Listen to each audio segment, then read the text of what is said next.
worst video. I can't. There's this video. Are we rolling right now? I feel like we're going. Oh, shit. Just go. There's this video. The guy is either the most racist guy ever or the least racist guy ever. It's the salesman who goes up to the porch, who knocks on the door to do this one. Yeah. We reviewed that clip on this very podcast, And he attempts to say what? Like a lot of your neighbors are doing this? Yes. And then he says a lot of the are doing this. You know, he was an honest guy trying to sell a little bit of solar, and he just slipped up. Right. It's just funny because it's either the N-word is so a part of his vocabulary that it just slipped up, or it was so not. He's like, I can't fuck this up. Don't do it. Don't. And then he psyched himself out. In my mind, he was thinking about that South Park clip where it's like naggers. The Wheel of Fortune one? Yeah. And he guesses the actual N-word and everybody freaks out. In my head, because you have like what you're actually saying, and then you have like this sort of like theater in the back of your head where there's just like a lot of random ideas bouncing around, and you might be like speaking to somebody, but then also thinking about a South Park episode you saw 12 years ago, and that's sort of playing in the back of your head. Because I've done this. I've like, not that word, but I've like completely said the wrong word in like a hilarious way, where it's like, in reality, in the back of my head, I was thinking about the next thing I was going to say, and I said a word that began with P, so instead I said, porcupine instead of platitudes. And it's like the funniest thing in the world. That's obviously not an example, but, just in general, like that's a fucking freaky thing to like see your brain do that. Yeah, it's like your brain is a hopper with just a bunch of letters floating around and punctuation marks, and it's got to filter through your mouth and become a thing that doesn't offend people and is hopefully interesting. Yeah. Yeah, I had an improv class once, and it was in LA. And some of the schools of improv are pretty laissez-faire, like, hey, you guys are going to slip up, say offensive stuff. Not a big deal. We're doing comedy. Don't beat yourself up over it. One class I took, they demanded everybody's pronouns right at the top of the class. They gave a long lecture on the evils of punching down in comedy and how careful we must be, especially those white amongst us in the classroom, not to offend. And as you guys can probably guess, there were more racial slip-ups in that class than any of the ones where they didn't give us the ground rules. Define racial slip-ups. So people would be doing scenes. It was very, very strange, actually. I remember one guy was doing an innocent scene about Venice Beach, and then you could almost see his brain start to go haywire. His pupils start vibrating. He started talking about black homeless people not being able to get out of their predicament. This is like my ultimate nightmare, though, is to like end up in this sort of like progressive woke, like crazy ass space where it's treated as if this is the default and as if there is no other option, and you would be a hate monger to have any kind of issue with this and to just be forced to go along with it, because I haven't had any of those fucking experiences, and I'm constantly seeing it online where people who work places, they have to take these fucking weird ass oaths and shit like that. I've never been in that kind of environment, and I'm guessing you're probably in the similar boat. You apparently in the acting class was a little different. We should hire a diversity coordinator here. Yeah. And they'll give us lectures. Well, that's why we brought a black man into the... Destiny, welcome, buddy. Hi, what's up? I'm excited to meet him. We did some research, listened to a lot of Destiny content before doing this. My first question, though, is what stands out to you the most on this table? For me, like what looks like it would be the best? Yeah, what is your heart craving? So unfortunately, I gravitate towards chocolate, which is bad because those are like the big calorie ones that you could like do a ton of. So Reese's are a solid choice. Reese's are always nice. Yeah. Now, a little bit of problem. So I'm pretty particular when it comes to candy. Reese's need to be refrigerated. Oh, well, we could do that right now. And those also look like they've melted in the fucking gas station. Exactly. That's the problem. Danny also needs to invoice me like $23 for this. Jesus. That's exactly half. That's weird how accurate you were with how much this cost. It was just under $50, so thank you. I actually thought the entirety of it was going to be 23, so that's kind of fucking trippy, but... 50. But speaking of gravitation, which one of these are you liking a little bit more over there, Destiny? The normal one. I don't need some exotic white chocolate Reese's shit. All right. And for the record, these are the exact same number of calories, pretty much. You could do this or you could do this. Yeah. Destiny, we wanted to, for once, let you take off your intellectual cap, let your metaphorical hair down, and just be one of the guys. That's why we're inviting you on to assess gas station candy with us on this episode of Sledgelords. Okay. Gas station candy, that's fair. Part of it, yeah, we were like, we have to get Destiny on this show and then just see if we can get him to talk about the most base shit on earth. Like one thing I said to Danny, I was like, we have to get him to talk about taking a shit. Okay. Not because there's anything so great about taking a shit, but because it's like one of those like shared human experiences that we all have that I assume, despite all the time you've spent talking, that you just haven't talked about taking a shit that much, which is really like quite different from us, where I feel like that's kind of almost like the primary thing that we talk about. That's right. I don't normally do like toilet humor because I find it's kind of gross. So I do But you know too. what? I hate I don't but like fart humor. I'll He was humor talking it. shit on me for not liking fart humor. I'll humor you for it. Just this one episode. This will be the only time I ever do. Okay. You know what? And I don't talk about it. So here, I'll share an experience with you. Okay. Yes. You know what This I is wish? exactly Eat what I a wanted. Reese's Yeah, You know what Pieces, I you wish I could do bastard. sometimes? Powered up right there. You ever go to the bathroom and you take a shit and you feel it coming out and you're like, that's like the cleanest shit I've ever taken in my life. And you go to wipe and there's nothing. It was just flawless.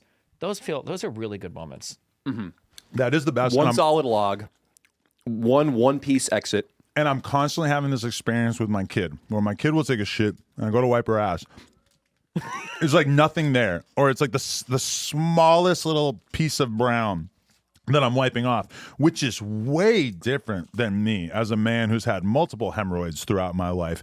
I've never even had anything like in my ass, you know? Like I would imagine that would also have quite an effect on the texture of the rim of your asshole or whatever. But when I'm wiping my ass, I mean, I'm fucking blotting that thing like 7-8 times probably half the time. You blot it. Yeah, you like sort of like take the toilet paper and you like you got to do a couple wipes, but then I feel you can get it cleaner by straight up like just pressing it against your asshole and then taking it off and seeing the little like Wait, hold on. snowflake Just 'cause impression. you use that word blot. Hold on, because I might actually walk. Okay, this is really important. I might fucking leave. Okay, you folded the toilet paper. No. Okay, you're not this. Some people now. I've heard people do this argument about stand or sit, which is bizarre to me that somebody would stand to wipe themselves, but I can kind of see it. I'm glad that you're on board with that. I can kind of see it. Okay, but the You people stand? that Fuck no, dude. cool. I rock to one side. okay, the people that do this clumping like the toilet paper into a ball. Right. That's a level of barbarism that, like, foul. I've almost thought about putting cameras in my bathroom. If I catch somebody doing that, like, I'm not gonna fuck with you you're ever so again. right. You're just stay the fuck away. Because the problem is, if you're that depraved, what else are you doing in your life that's just like you're probably a rapist? Okay.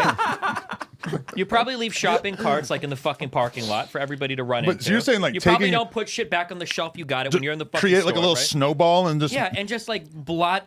Yeah, what the fuck are you That's doing? such an inefficient use of it because you're gonna press it against the shit, but then you pull it away and it's just gonna fall apart. And it's just, and you're wasting some. It's almost like, I don't know if you guys do this. When I go to the bathroom, I see guys will go to the hand paper towel thing. And when I take a paper towel, we take it, you wipe it, you get the edges, and you're good. Some people will do like, they get like 50 of them. And they're like, and I'm like, dog, To me, leave that's some trees for the that's rest like of having us. a private jet.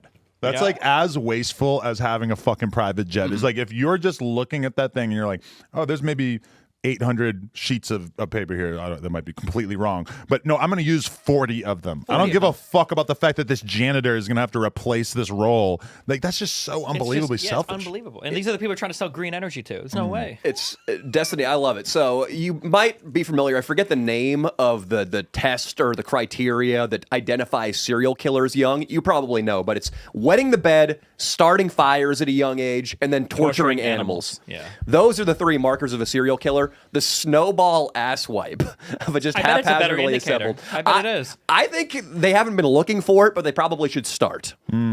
These Smurfs are incredible, by the way. Haribo. Let me hit a Smurf. Haribo's got it figured out when it comes to gummies. Destiny, how was that Reese's Pieces? They're good, but I'm trying to stay away from them. I wanna, Dude, it's fucking, what do You you on a think it diet? says?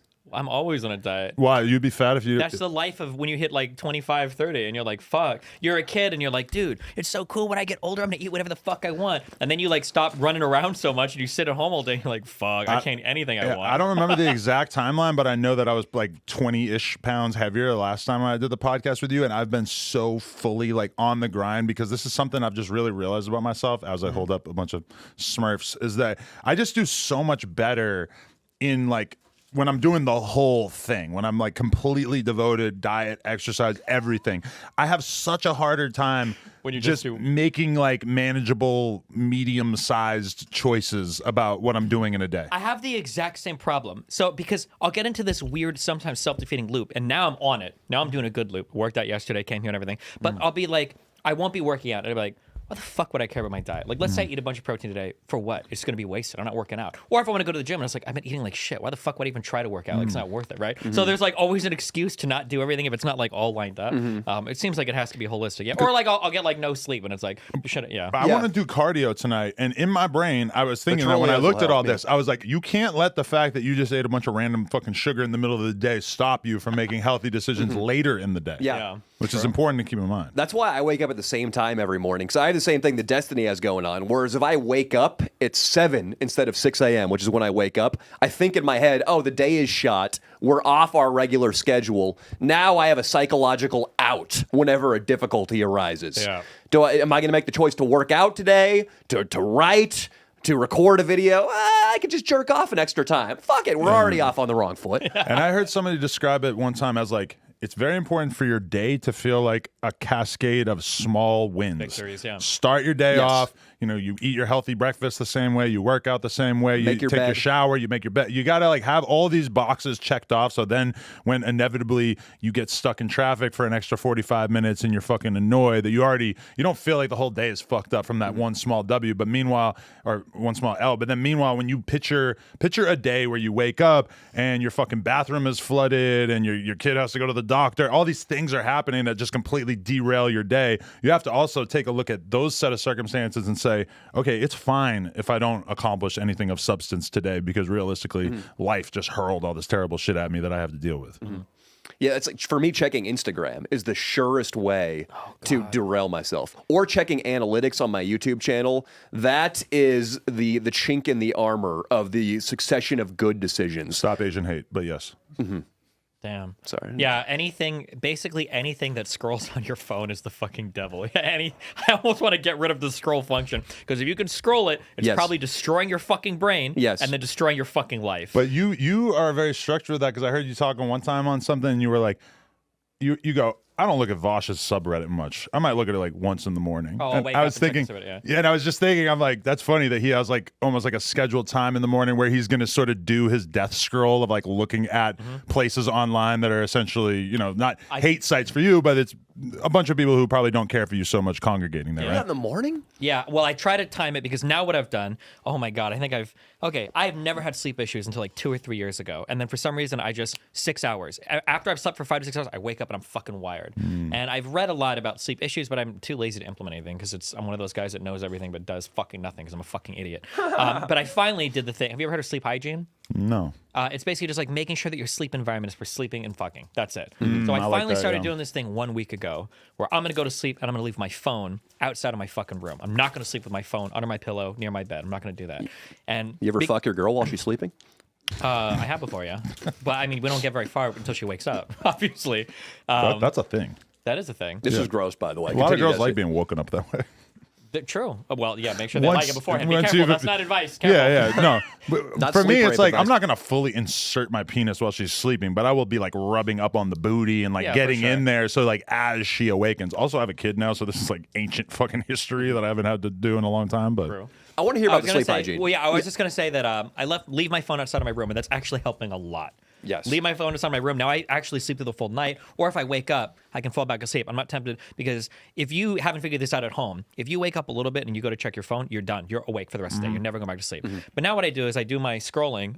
Phone is in the other room. I wake up, get dressed, grab my phone to do my scrolling, but I'll go downstairs and I'll get on the treadmill and I'll just walk for a mile and a half, 30 minutes, and then I can scroll while I'm walking. So at least I feel like I'm doing something like productive with my time. Yeah, that's smart. For me, sleep hygiene is no screens 2 hours before bed. So I need to be asleep by 10 to get 8 hours of sleep when I wake up at 6. So at 8, that's the cutoff of any sort of screens.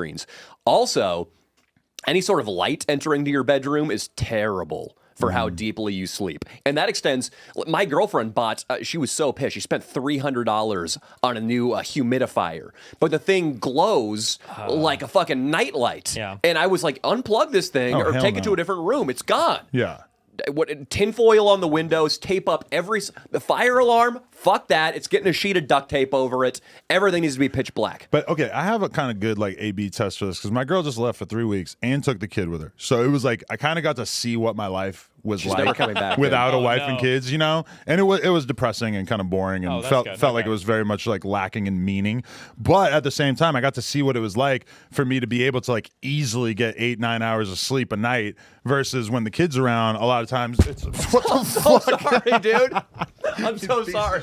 I was trying to keep juggling the candies. We'd keep that relevant. you after this. No, I'm sorry, but dude. no. Then like when I have the kid, it's like I'm getting more like 6.5, maybe 7 or whatever. And honestly, I don't see much of a difference between like 9 and 7. Like I feel like once I hit 6.5, 7, I'm kind of good. Some people, that's true, right? Biologically, people are different. I think like 90% of people need 7.5. There are a few that can get by on 6. But generally, I think you want to shoot for that 7.5 hours. Especially our age group. If you're in your 60s and 70s, like I had a grandma who before she died, she was sleeping 3 hours a night. Yeah, It the seemed older just you fine get, the for her. less sleep you need for whatever fucking reason. But then she always pass out in the middle of the day. So, all right, let me hit you with an awkward social situation that I had with my girl the other day. We go to her like a surprise birthday party for one of her aunts. So this basically equals we're in an Armenian banquet hall with maybe 50 Armenian people, most of which are getting drunk. I wasn't drinking. And then when we get there at like 7, and then all of a sudden it's like 10, 15. And to me, it's like I'm very focused on this health grind, I say, as I hold the Swedish fish. It's 10, 15 a night. Yeah. And I just kind of tell her, like, yo, like, I'm trying to dip. And then she's like, no, I want to wait for the cake. I want to, you know. And it's like energy wise, I'm just so done that I was just like, yeah, like I got to dip. Like I could, you down to take an Uber? And she was just like, kind of, you could tell she's a little annoyed that I wanted to leave. And she's like, no, okay, we could leave. And I'm just like, this to me is like a moment where it makes perfect sense for me to leave because I just know that I'm not bringing any good energy into this environment. And meanwhile, on the other hand, you clearly are having a great fucking time. And so it just makes sense to me that probably I should depart. And I didn't feel bad at all about the decision, but I did feel a little weird with her, the way that she didn't even say anything to me. I just kind of felt the vibe. She wasn't loving it, you know?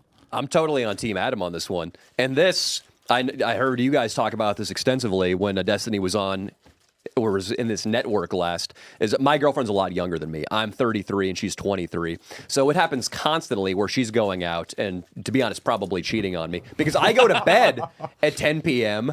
and there's no way, because that's when it gets started. You know, in fact, it doesn't even get started at 10 p.m. at night. The bars become a happening place around 11:30, right, at which point I'm in a different dimension.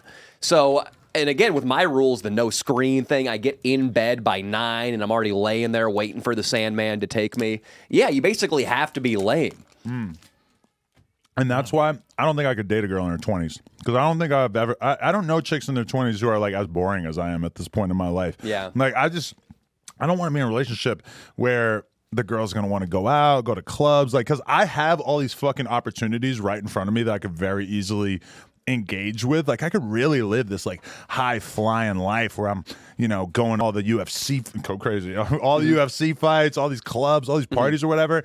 And I don't know, I just like have pretty much decided that I don't want to do any of that.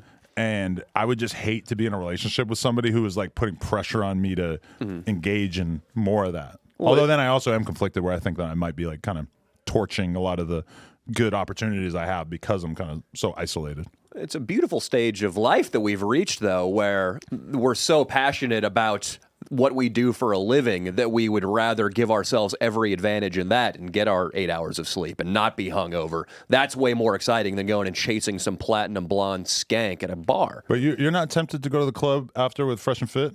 Fuck no. Also, Destiny slyly grabbed a Twix bar. I did. And I'm not sure if he's trying to just like participate in this with us and he's humoring us or if he just his self-esteem I is just wanted a eroding. candy bar. Wait, am I supposed to fucking, do I have to okay it with the community? Is that okay? Well, Or- tell the people what you're thinking about the Twix. I got a Twix is normally good. This is crushed. It looks like it's fucking melted. It looks, And you I can got tell it's chocolate melted. all over my fucking shirt. So now I'm a little bit irritated. Destiny, Now I'm the guy who upset, brought okay? the Twix here. What are Yeah, you saying well, about my transport skills? I don't know if you threw it in the bottom of a bag or if you bought like a gallon of fucking milk and you decided to put that on top of the Twix bar. What? But you know what? I'm dealing with it. Okay. Well, you're trying. You're stressing me out. Okay. I feel he's- like I need a whatever he's smoking. I feel like I'm really stressed out right now. Okay. You need to wanna get switch. high? It might be a little too early. Is it? Am I gonna get destroyed on? Well, one we go hand? because we're gonna do this fucking other thing afterwards. You know what I did Yeah. last night? So thinking about the Destiny thing, I started thinking to myself, like, we're gonna have like a good chunk of time. Like, I'll have enough time that I could maybe like bring in a couple of different ideological opponents that we could have conversations with. And so I reached out to a couple different people who were not available or whatever. But then I am just sitting at my computer watching a video that this Christian dude made reacting to me. He fucking makes videos talking about me all the time, reacting to me, whatever. It's like he's got like 50,000 subs or some shit. He's talking about God all the time. And I was like, oh my God, I'm going to hit this fucking dude up and see if he's down to pull up tomorrow for the Destiny episode. And sure enough, he was down. So I have a fucking person who's been DMing me for like literally like 5 years coming in. We have a stalker entering the building in an hour or I'm so. not going to say stalker, but he's clearly... I DM'd him. I'm like, bro, I got the opportunity that you've been waiting for all these fucking years. I had never responded to him before. I'm like, but you got to cancel whatever you're doing tomorrow and drive to LA. And he's like, okay. So he's going to debate Destiny? Well, he wants What are we debating on? Well, he clearly wants me to become a Christian. He thinks that I've like got a seed of it in me, like I've got it a little bit figured out, and he probably wants the same for you. This is a guy who's a real diehard believer, and he's trying to make it happen. And the reason why I knew he'd be down for this too is because I fucking heard him talking about how he tried to fly Sneeko out to debate him. Okay. I'm like, oh, this is a creator who wants it. It'll be funny, and you'll be coasting off a nice sugar high, so you should be sharper than usual. You think it's going to affect you? Sugar? Yeah. I don't get affected much by shit like that. Like caffeine. Like I can drink like a Red Bull and then go to sleep. I don't know why. Really? But I think it's probably because I had so much caffeine like growing up. I think I just destroyed all those sensors on the receptors or whatever that. You ever feel guilty for drinking Red Bull on camera? Like you're just giving them this free promo for no reason? No, I don't think that highly of myself yet. But I'm sure someday though I'll be like putting tape over my Starbucks cup. I do like, that, yeah. No not Starbucks. Starbucks to me is just such a default food for Americans that I don't feel any need to do that. But when it comes to like Red Bull, you're like, I'm sipping my energy drink right now. Because you could feasibly get sponsored by Red Bull. I mean, realistically, probably not us. You're pointing at me. Well, like, if we hadn't made so many bad life choices, all of us, then we probably would be able to be sponsored by Red Bull. That's not going to happen with Starbucks. They're just not in the arena. And that's why I think if you're a brand, you have to be very careful with like sponsoring people. Because once you start to get in there, people start to see it as, oh, I could be sponsored by them. Whereas, like, I've seen that with Backwoods, the blunt wrap. Haribo, where are you at? To bring this back, I mean, I don't know about you guys. For me, it's Destiny. My content that I shoot is out in public vlogs, oftentimes in very remote places on the road, usually somewhere around California, or even, we go across the country. And after a successful shoot, which usually ends around 10 p.m., I want to celebrate somehow. And again, I'm not much for drinking or going out and partying. So I will find myself oftentimes in an AM, PM, staring down the candy aisle. Now, I'm already fascinated. The Destiny said he leans towards the chocolate. Because for me, I'm a gelatin guy. Like, I'm going with the gummies, the Starburst, the Skittles, something sweet and artificial. Why chocolate? It's just the best. It's chocolate. It's just so good. You've got chocolate and peanut butter combinations. You can get like the Puppy Chow, like the Chex Mix stuff. You've got chocolate and peanut butter here with Reese's. Like all the best candies are peanut butter M&Ms. Oh my God. But it's dairy based. It's so fattening. It's going to kill your workouts. If I'm at the gas station at 11:30 p.m., I'm already making bad dietary choices. Okay, so I'm probably not optimizing for my macros at that point. All right. What about with Haribo? You get the cute little bears. Yeah. Do you? Yeah, and you got nothing. You just got some letters. And once you have kids, you start to realize the power of like influencer marketing. When I see the way that my kid acts towards the Band-Aids that have Buzz Lightyear on them versus all the other Band-Aids, you're like, oh, okay, I see why this is such a consistent thing with everything, but really with kid shit in particular. Like they will just have Elmo on like a head of lettuce. There's like a fucking sticker on it with Elmo, and your kid is like fucking crazy about that lettuce. It really works. And that bear, I'm sure that bear does things to children. Well, the next time I'm in California and I rent a van instead of a car, I'll pick up some of those so I can see how many kids I guess get to come down. That'd be a good video. Down to the studio. Yeah, maybe. Twix is not a good bait. It's just not a good bait. Yeah, this might be. It sounds like I was actually probably going to lose this debate. I was trying to take Destiny on head-to-head gummies versus chocolates. But your statement just made me think I have a lot in common with toddlers, because maybe that's why subconsciously I eat these. I like the bears. The darkest periods of my life are where like I would be leaving here, and on the way home I would get something in the salty snack category, like Cheez-Its or some big bag of chips or something, and a gummy treat like those, and a chocolate thing like a fucking giant fucking dark chocolate Snickers or some shit like that. That's when I'm really expressing my self-hatred through eating sugar at night. And You gotta be luckily, careful mixing all the different types too, because like you can fill up on one thing and be like, this is totally different. Now I've got like a new section of my stomach that's opened up for the chocolate after I've eaten the chips, and like you get in a lot of trouble that way. and when The hangovers are hell. and when too. you start to do like some of the Cheez-Its and then some of the gummies and then some of the chocolate and then okay, drink a little water, wait 5 minutes, restart. That's like how I manifest my own self-hatred. There's a lot of psychology in the picking up, like having little things too, right? Like if you give me a fucking potato, I don't know if I could eat a whole potato just like chewing on it. But if you give me like 5,000 French fries, I could probably eat all of them. You know? Yeah. The little portions, the little itty bitty things you can just pick up and put in your mouth are. Yeah. Right. And so where do you stand on drugs at this point in your life? Do you have any kind of relationship with them? Yeah, I love drugs. Okay. But like what drugs specifically? Psychedelics, not pharmaceutical ones. Those are Okay. for weird people. But how often do you do that? I'm starting to get back into smoking again. I had Okay. like a major click like 3 weeks ago, actually. I'm like, you know what? I feel like I can get high again. Really? I started doing, I've like smoked a bit and eaten edibles up until I was like 30, and it didn't really have much of an impact on me. Like I think the biggest, I had like a 30 milligram cookie, I eat it, and it's like, oh, like that's how much marijuana or whatever is in it. I'm having 30. fun. You gotta Yeah. step it up, man. We Well- got candies that are like 100 each. Yeah, now they do. Yeah. Yeah. But I'm just saying back then I had like no tolerance. I didn't eat anything, right? Right. But even at that, like I'm just kind of like giggling and like chilling, and it's like whatever. When I turned 30, I tried mushrooms for the first time. I did way too many. And after that experience, I think a few months later, I was hanging out with a friend, and I had the chance to do like another like edible. And I think it was like another like 25, 30 milligrams of whatever edible chocolate bar. And I ate it, and oh my God. After doing mushrooms, my experience with weed is completely different. To whereas like before when I would smoke, weed is just like a cool thing. It like puts your head in kind of like a different space, and you're just kind of like cool or whatever. Now when I smoke, I'm like going to another dimension, and I'm like chilling there. That can be kind of scary if I'm not like mentally prepared. You ever basically. done drugs on stream? I tried smoking once and then trying to do a debate with somebody, and I made it like 2 minutes through, and I was like, I can't, because Really? I'll start when I get really high, I'll start talking, and then I'll forget the beginning of the sentence, and I just can't follow anything. Damn. So is your brain that organized when you're not high? It's like everything's pretty orderly up in there? I would hope so. I think so. Yeah. Like what do you see when you like think? like when you're in a debate, like how organized is your brain? Like do you feel comfortable having like a clipboard in your head of like the next 5 things that you want to talk about? Because that's pretty remarkable that our brains are so useless that we don't have that kind of functionality. I have no faith in my own ability to remember like 3 more things that I want to, like, and in that way, my notepad app is dramatically better than my own brain.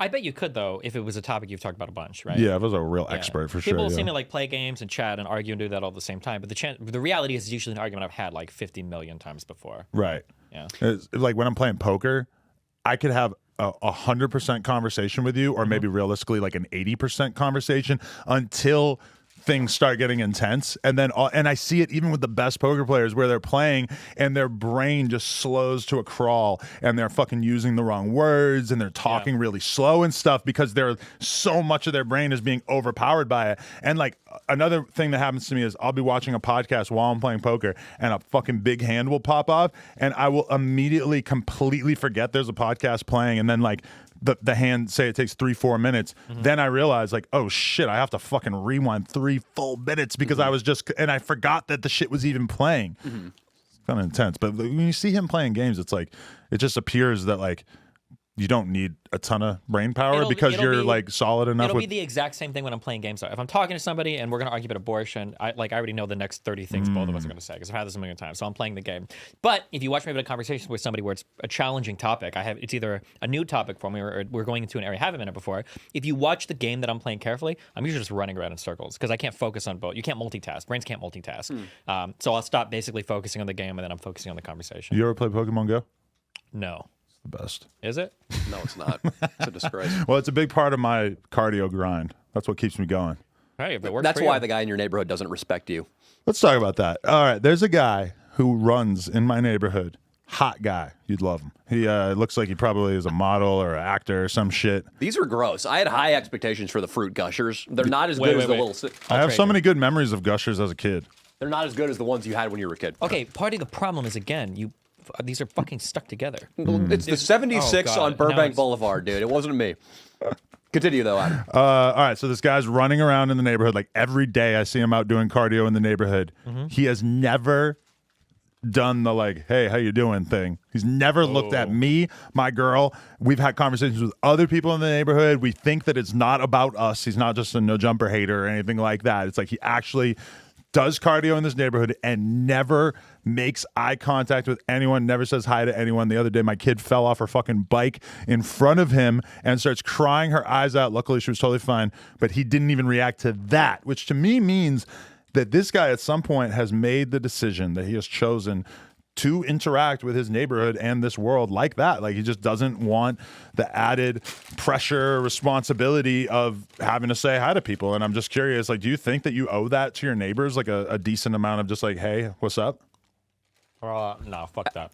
After Destiny just housed a handful of gushers. These are really good. I can't hear. I'm gonna eat this. He's whole loving thing. the gushers. It's just a straight, like it looks like a loaf of bread in here. Look at that. Yeah, it's really good. I Just a felt straight it's wall. like a Pop-Tart. It feels like a Pop-Tart when you're handling it. The Haribo cherries, those pound for pound for me are delicious. That's the taste right there. I don't know what it is. Something about cherry is just like the best gummy. Destiny doesn't like it. Destiny, They were okay. He ate one and then he quickly beckoned for the gushers. This is disgusting. I bought this. I love that. Because there's a couple of these. That's why I bought the Heath and the whatchamacallit. These, pretty soon, you know, Never copped a Heath. you know how everybody talks Never. about the standard go-to for anything having to do with extinction is the dodo bird? Well, in gas station Candyland, it's going the way of the Abba Zaba. Yeah. What the fuck is that? I don't remember Exactly. Exactly. It was a peanut butter gummy candy bar that was fucking disgusting. There was one ad, sort of like your daughter wanting lettuce because it has Elmo on it. I fell for one of the ads once when I was a kid, and I was like, Daddy, I want an Abba Zaba. And he bought me one, and I would have sooner ate my own vomit. I ate a quarter of it just because of advertising pressures, and then I had to throw it away. I think these are going to go the way of the Abba Zaba, especially the Heath bar. It's fucking disgusting. Who the fuck eats Heath bars? It looks like it has dust on it. Have you ever talked to somebody in real life and like, oh yeah, Heath bar? I'll fuck that. Like, Just look at the face of it. It looks like it's been sitting in the 7-Eleven for 10 believe I'm years. good. Destiny, please take a bite of the Heath bar, dude. I don't even. I want to bite it. I want to know. Before you slammed the brand publicly, you gotta make sure you stand by that opinion. You have deep connections at Heath.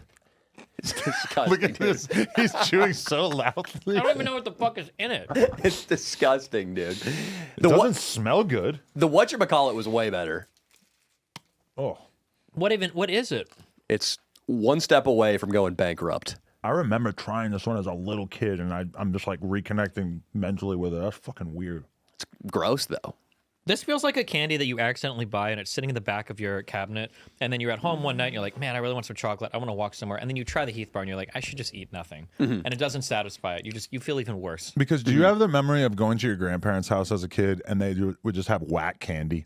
They'd have like Welchers. Oh, they buy like random shit. I like Those little Welchers. strawberries that were Welchers. in the red packaging. I know they're like all right, but it's not really what you wanted. You know, these are like old folks candy. I feel like at a certain point, candy kind of like they just found all the best flavors and everything, and candy hasn't changed that much over like recent years. And even when somebody like Mr. Beast is pushing his own line of candy bars, it's kind of like just 'cause how regular many candy. new flavors? What's he gonna do? Yeah. You know what used to be good? My grandma used to buy a ton of these. You ever had fruit by the foot? Oh my god. God damn.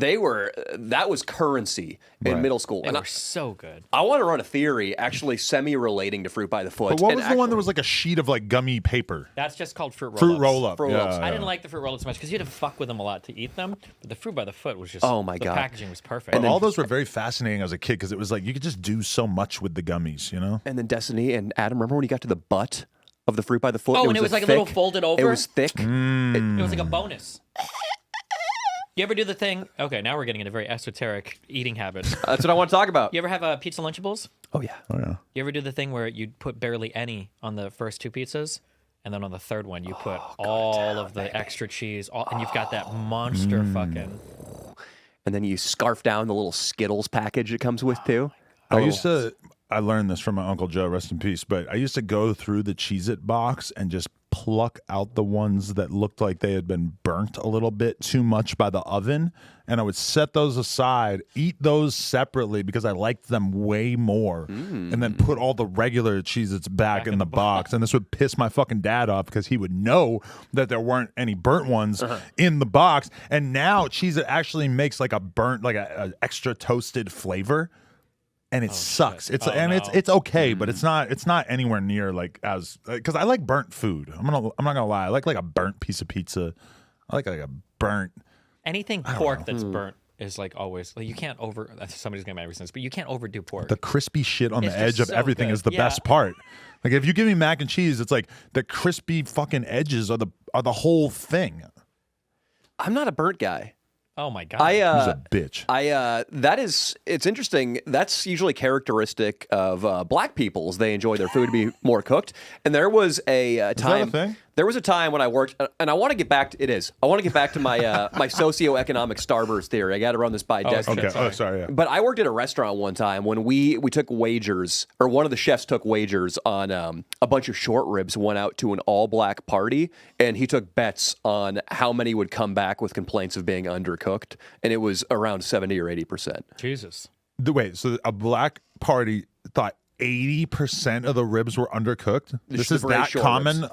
of occurrence? Yeah, I don't know what it is. They just have a distrust. And if you see black people of an older generation at sushi, I've seen it, families at sushi. Oftentimes, the young girls and boys in the party will be eating real sushi, and the parents will get the teriyaki chicken box or something more traditional on the menu because they are skeptical of uncooked food. If I'm you not don't sure. eat sushi relatively early in your life, I could understand you being weirded out by it if you discover it later in your life. That was me. Because I grew up in Omaha, Nebraska. I didn't leave that state till I was 30 years old. My first sushi, I think I was 31. Right. A lot of greats come out of Omaha, Nebraska. Isn't Elliot Smith from there? You know who Elliot Smith is? Did he come from there? I know that Connor Oberst Yeah, from Bright Bright Eyes. Eyes did. He went to my high school. I don't know. You're, about you're like Elliot Smith. next in a long line of emo pioneers. Like we could put all these faces side by side. It'd be like a really interesting history of the genre. He could be a singer-songwriter. I don't think- You look more like it. You look like you could be a. Yeah. I watched you playing that weird fucking like keeping the beat game while you were arguing yeah, with I my play that man shit all the Marquette. Oh, I didn't Dude, even that send guy you that is link. He's an actual scammer. Why? What's happening now? You have any updates? No, he's we just- almost he's a had him scammer. come in today to talk Yeah, to you. I saw that. He's fake. He made like a fake whole 3-minute thing that he originally called it a BBC documentary. Yeah. Like falling around saying like, this is the new age James Bond. I But- saw that. Yeah. It sounded like he got somebody to read the script on Fiverr. He did, yeah, for sure. But oh, I forgot to send you this link because I did want to have you check this out. He did a debate with this fucking dude. Bro. Oh my god. I won't listen to it on the way home. It would be useless for me to try to describe it. But like, okay, so I see that and I'm thinking I kind of want to ask him what an NFT is. So I DM him and he says, "Thank you for having me on your podcast." And I'm thinking in my head, I'm like, so are you like speaking it into existence? You're like trying to act like it already happened, or like you're assuming that that's what I asked you by DMing you. And then he posts immediately the photo of with him and Flacco. They already did a fucking podcast. How much faith do you have in Flacco that he's going to be able to handle that conversation? Well, it's Flacco. He's probably gonna like the guy. You know he likes him. You know, like What's the guy's deal? What is his belief system? He's just like a scammer that he does. He tries to like, is it like red pill shit? I guess. Or I mean, he seems like quite educated, but like the way that he went into the debate with Destiny was probably like one of the most aggressive debates I've ever seen. There's an example of like one of the questions he'd asked me. So I've noticed that you said that you were working too much and so you couldn't do college. But you had the ability to go to college and you went and then you fucking failed like a fucking loser. So why aren't you just honest about how you failed because you didn't have the drive to do it? That would be like every question you would That's ask me. actually how he started it. Yeah, that was every question. And also, as if graduating college is impressive. Hey, I think it would be impressive. Well, Listen, but I wish I had my degree, the but no. thing- But if- yeah, every question was so aggressively like, "Why did you abandon your fucking child that you fucking hate in Nebraska to move to Miami? And why did you do it?" And it was like, "Oh my god!" It bro. was the craziest debate because the debate was basically like, is Destiny like an okay human being? Because he's calling him out of like you had this relationship and it didn't work out and you didn't finish college. I'm like, this is what you want to debate? Like this is what you want to fucking do is get him on here and just basically tell him he's a piece of shit? That was what he was going for. Yeah. I was just like shocked, and then like you kind of see him start sweating in the middle of it where you could tell because like all Destiny's fans are fucking calling in and getting on video chat with him and trolling the fuck out of him. Oh, so like something It's came up insane. eventually where he talked about something came up with business or something, and I can always tell. All of you know this. We all have this gift, this ability, where when you've been in a particular industry, there's a lingo that develops. Right. Right. Like, oh, like, can I go on your pod, right? If somebody comes on and they say like, oh yeah, I'm really big in the podcasting space. Can I go like on your internet YouTube show? Like when you're in any industry, and this is true of cars, this is true of music, this is true of everything. There's a lingo that develops, and yeah. Can I go on your video radio broadcast? Exactly, yeah. And he said something related to like NFT. Oh, he wanted to bring up my hypocrisy on NFTs. And I asked him, I was like, wait, before you criticize me, I was like, do you know what NFT is? He's like, oh, well, I gave like an advertising speech in like a virtual market, blah, blah. And I could tell immediately, you're full of shit. So I was like, hold on, then tell me, what is an NFT? And we went back and forth like that for probably 5 minutes because I knew he didn't know. And then eventually I start playing my piano because I get annoyed, and then he starts muting me because he gets annoyed. And then my fans, because he does a call-in show at the ending segment, and my people start calling in, and they'll do these elaborate fucking stories. Where at the end they're basically saying like one guy called in and he's like, here's a problem that I have with people like Destiny. Okay, I go to California and I get like gayified. Okay, I wasn't drinking boba tea anymore, or I wasn't normally drinking boba tea, and I start drinking boba tea. Okay, so I'm drinking. This all is this real boba. you. This is the story from the This troll. is just This a is the random real- this is fan the of real his story from the talking troll. to Yeah. the dude. Got it. And he's like, yeah, I'm drinking so much boba, and I'm so much boba, and it's just horrible. And I'm going to this store, and every time I get more and more and more, and then he's like, and at some point there's so much boba in here, there's not enough tea.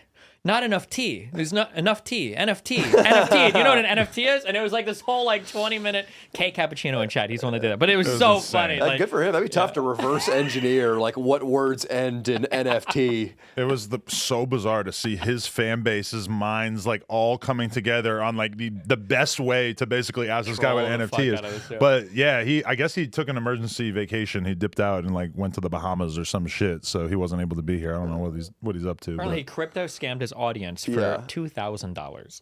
And now he's going to a place with low extradition policies, so they don't come after him. They don't come after $2,000. it was intense, to say the least. 1,900. Here's one thing I want to ask you about. So I was listening to Wait, what? before you ask me this, Yeah. can you remember this? I just want to bring up something really important Right. I mentioned earlier about little cheat things for food. Okay. This is really important to me.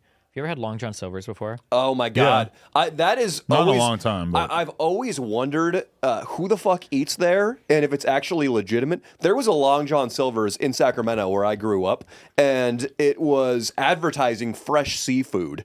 Okay, And I don't eat the seafood from there. But the only reason you go there is for the breaded shit is really good. so it is good. The breaded stuff is good, but there's all these little crumbs at the bottom of the box that are just like the breaded falling off of things, like whatever falls off the thing. You can ask them when you go through, can I get a box of just like the breaded crumbs that fall off the fried shit? oh And my god. it is so good. You're I asking can't through the believe drive-through. you're Oh my telling us about that fucking secret. I would have figured God. that I would find out about That that is from just someone else. it is some degenerate. They'll give you this box. Oh my. Okay, I sorry. wonder if you were gonna Popeyes ask- would do that as well. I don't know, but okay. Sorry, what were you saying? Long John Silver's is disgusting. Dude, it's anybody who eats seafood there should probably be impaled by the beak of a swordfish. Jesus. How's that for poetic justice? Okay, poetic Flacco. Sam Harris just deleted his Twitter. I saw. Something that has happened to Destiny against his own wishes. But Yes. his basic explanation for it, when I heard him talk about it on his podcast this morning, is that he felt like it was making him hate a lot of people that he previously respected, and that it was just felt like it was just overall having this massively negative impact on his life. Now, you recently had your Twitter deleted again for the millionth time. Elon, you're unbanning people today. Unban me. Are you actually hopeful? I don't know. I'm at Omni Destiny. I was banned for bullshit reasons. I'm a fucking progressive left. Fucking I love trans kids and everything. Okay, not like that, but Right. It would be nice to have you back on the platform. yeah, And- I need to be and not there. have to be They need- ban I'm evading. seeing these guys getting these guys from the fucking Fourth Reich are getting unbanned on Twitter. I'm like, Right. are you fucking serious? Stefan Molyneux is back. Sargon of Akkad is on there tweeting like centrism is when we have absolutely zero immigration. Like, what the fuck? How are these guys getting back? And I'm in fucking Twitter jail. Yeah, It's but how do you bullshit. get the attention of getting Elon to let you back on? I've gotten deleted from Twitter too, and maybe if we just reapply, I somehow doubt that's going to have any different outcome. I think though. they're going to come up with like a specific portal for people to use for I logged this. into all 8 of my banned accounts, and I did an appeal on all 8 of them like 2 days ago. Really? And There so we go. far, I think 6 have been denied. Do you feel like wait? But so when you like, how much time were you actually spending consuming Twitter? And once you get your account deleted, do you just have like an alt where you just refollow the same accounts just so you can browse? Or I mean, like I'll have people link me shit, but if I can't post there, that's like torture. I Right. want to be fighting with people, right? Right. It was actually even true when I was a semi-professional StarCraft player. I hated watching pro players. I don't want to fucking because when I watch it, it just makes me want to play. So I'll try to watch a little bit. And I'm like, okay, this is dumb. And then I'll just turn on my game and I'll start like laddering or whatever. Yeah. right? I saw when we retrieved Destiny from the couch.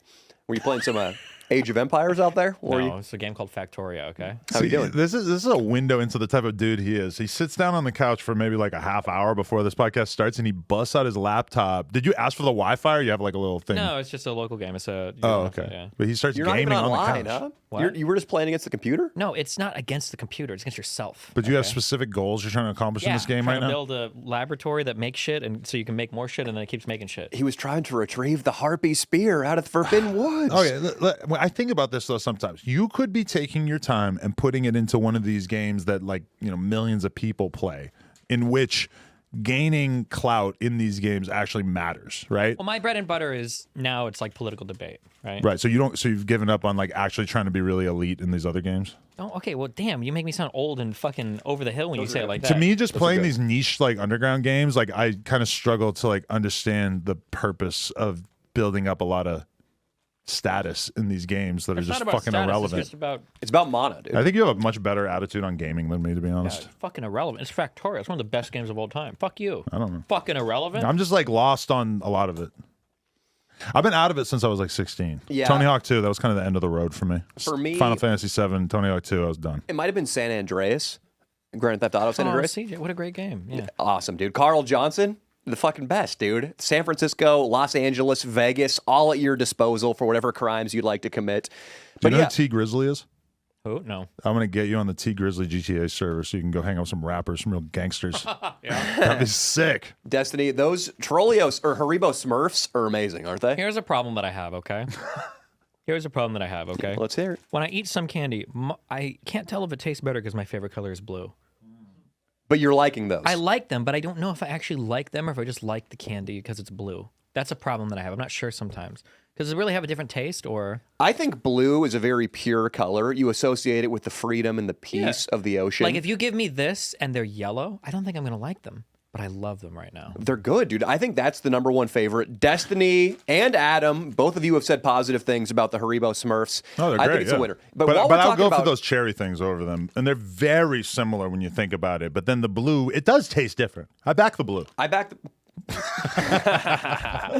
So, Destiny, this is a nice segue for this. You said you wouldn't like the candies as much If they were like yellow. Like anytime someone gives you any candy that's yellow. But do you think that that's really how you are processing it when you go through the Starburst pack? Because to me, the yellow just actually sucks. You have it in the right order, by the way. That's the correct order. So hear me out. Red And to yellow. This is why I'm throwing out there that Adam22 prefers the color order of Starbursts in order of red, number 1, pink, number 2, orange, number 3, yellow, number 4. 100%. Because he is a privileged white piece of shit who would always hear me out.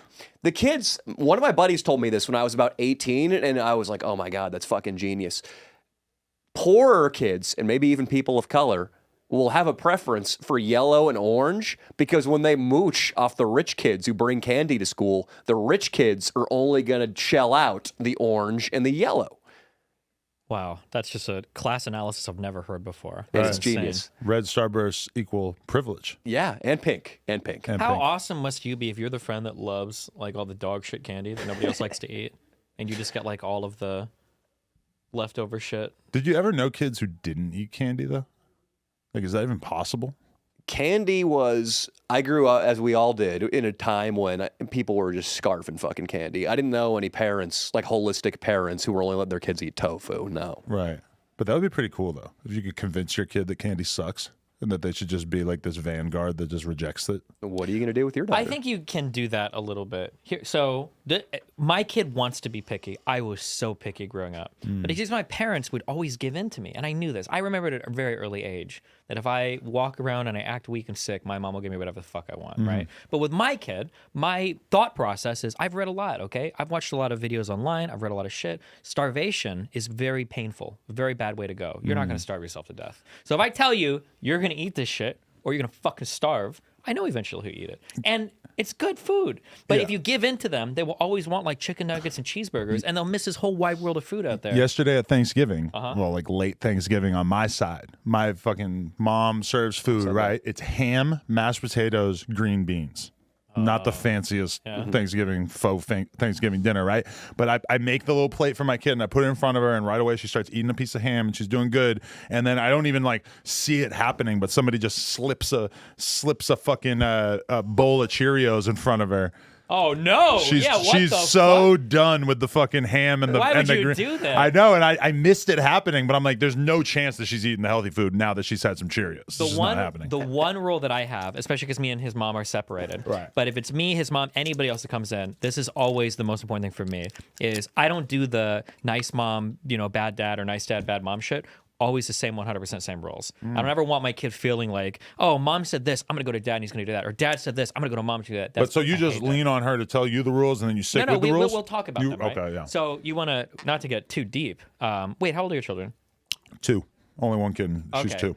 This was a really hard one. So I feel a little weird talking about this sometimes because it's his life. So hopefully, I love you, Nathan. Well, by the time I'm sure he'll turn 13, 14 and hate me, he'll be emo. Fuck you. But If he's watching Sledgelords, he's got bigger problems. so my kid just turned 11, and now he's got, they've all got phones, and we're going through his shit, and he's starting to have some pretty racy conversations online. And his mom is obviously talking about this, like, yeah, we need to talk to your son about this. How are you going through his shit? What are you finding? Well, because his mom's got, his mom will just go through his phone because we've got like his passwords, and everything. We're not going to let him like have it. Sort of like Adam with his bulimic ex-girlfriend. He found her message board account and was reading her new posts This is a long time ago, but yeah, it was. about a black guy with a massive penis who was her new lover. Continue though, Destiny. That's how I got cooked. Jesus. Anyway. So anyway, yeah. So the worry was that how do you know if you're talking to pedophiles online, right? And I noticed that for my son, this is actually a really unique problem. When I'm sure you have a lot of girls that hit you up or whatever, right? When I get girls that message me, I'm sure you do too. Sorry, I didn't mean to just have, I don't know. I'm sorry. We all do. Everyone in here. He's gotten some ass. here and High there. value men. Yeah, of course. You got lots of girls in DMs. If you DM 100 girls. But if a girl DMs me, obviously there's like a bit of a back and forth that I have to go through to make sure I'm not getting catfished, right? I need to see like a picture of you holding a fucking sign with my name or some shit or social media history. Because if a girl messages you from an empty account, it's always a guy trying to get dick pics or some stupid shit. Yeah. Right? I feel like a girl has to have a certain number of followers for me to even respond to her. Sure, Because yeah. otherwise it doesn't make sense. Like, Yeah. like, why would I buy into this if nobody else has? Exactly, yeah. But I'm thinking through for my son's problem, and I'm like, I have no fucking idea how if you're 11 and you're talking to an 11-year-old, how do you verify who that person is? Because they don't have social media yet. They don't have these huge Instagram histories. It feels kind of fucking weird to ask for a picture from another 11-year-old. I don't know if I want to tell my son, like, oh, yeah, just get pictures of them because that opens up like a whole other can of worms. And I really have no idea what to tell my son. And I talked to his mom. We talked about this for like 20 minutes. I don't know what the fuck to tell him. Like, These are text message exchanges? yeah. Like, how do you tell him to make sure that like you're talking to somebody that is not like a pedophile? But do you think it's like inappropriate for a kid to be having any kind of like online relationships with people in any sense? Like, in the sense of like even just having like online friends, is 11 just too early for that? Because for sure I was doing that at like 13, and Well, when but I that's think because about when it, we were 11. How old are you? 39. Okay, I'm 33. So 1997, I get online and like That's not I'm even like 12 you or say 13. online. Yeah, It's yeah. barely I'm in even chat a thing, room, right? shit like that. But like we're in like Yahoo chess and checkers. it's a rooms and shit. huge decision of like how much access to the internet you're going to give your kid. And anyone who has a young kid, you think about Well, it all the fucking time. It used to be a huge decision, but now it's like it's a default that like when your kid is 2, they've got either we had like a Nabby, which was like a kid's tablet, or you give them like an iPad, and like these kids, dude, it's the craziest thing is seeing these kids that can barely fucking put a word together. You give them like an iPad, and they're like in the Matrix. Yeah. they're like bypassing the credit card authorization. They're opening up like 52 different things, and it's like holy shit, I don't even know how the fuck you just did that. Right. But now it's like a given that like every kid is online and they're doing stuff, and like I'll listen to him playing like Fortnite on his.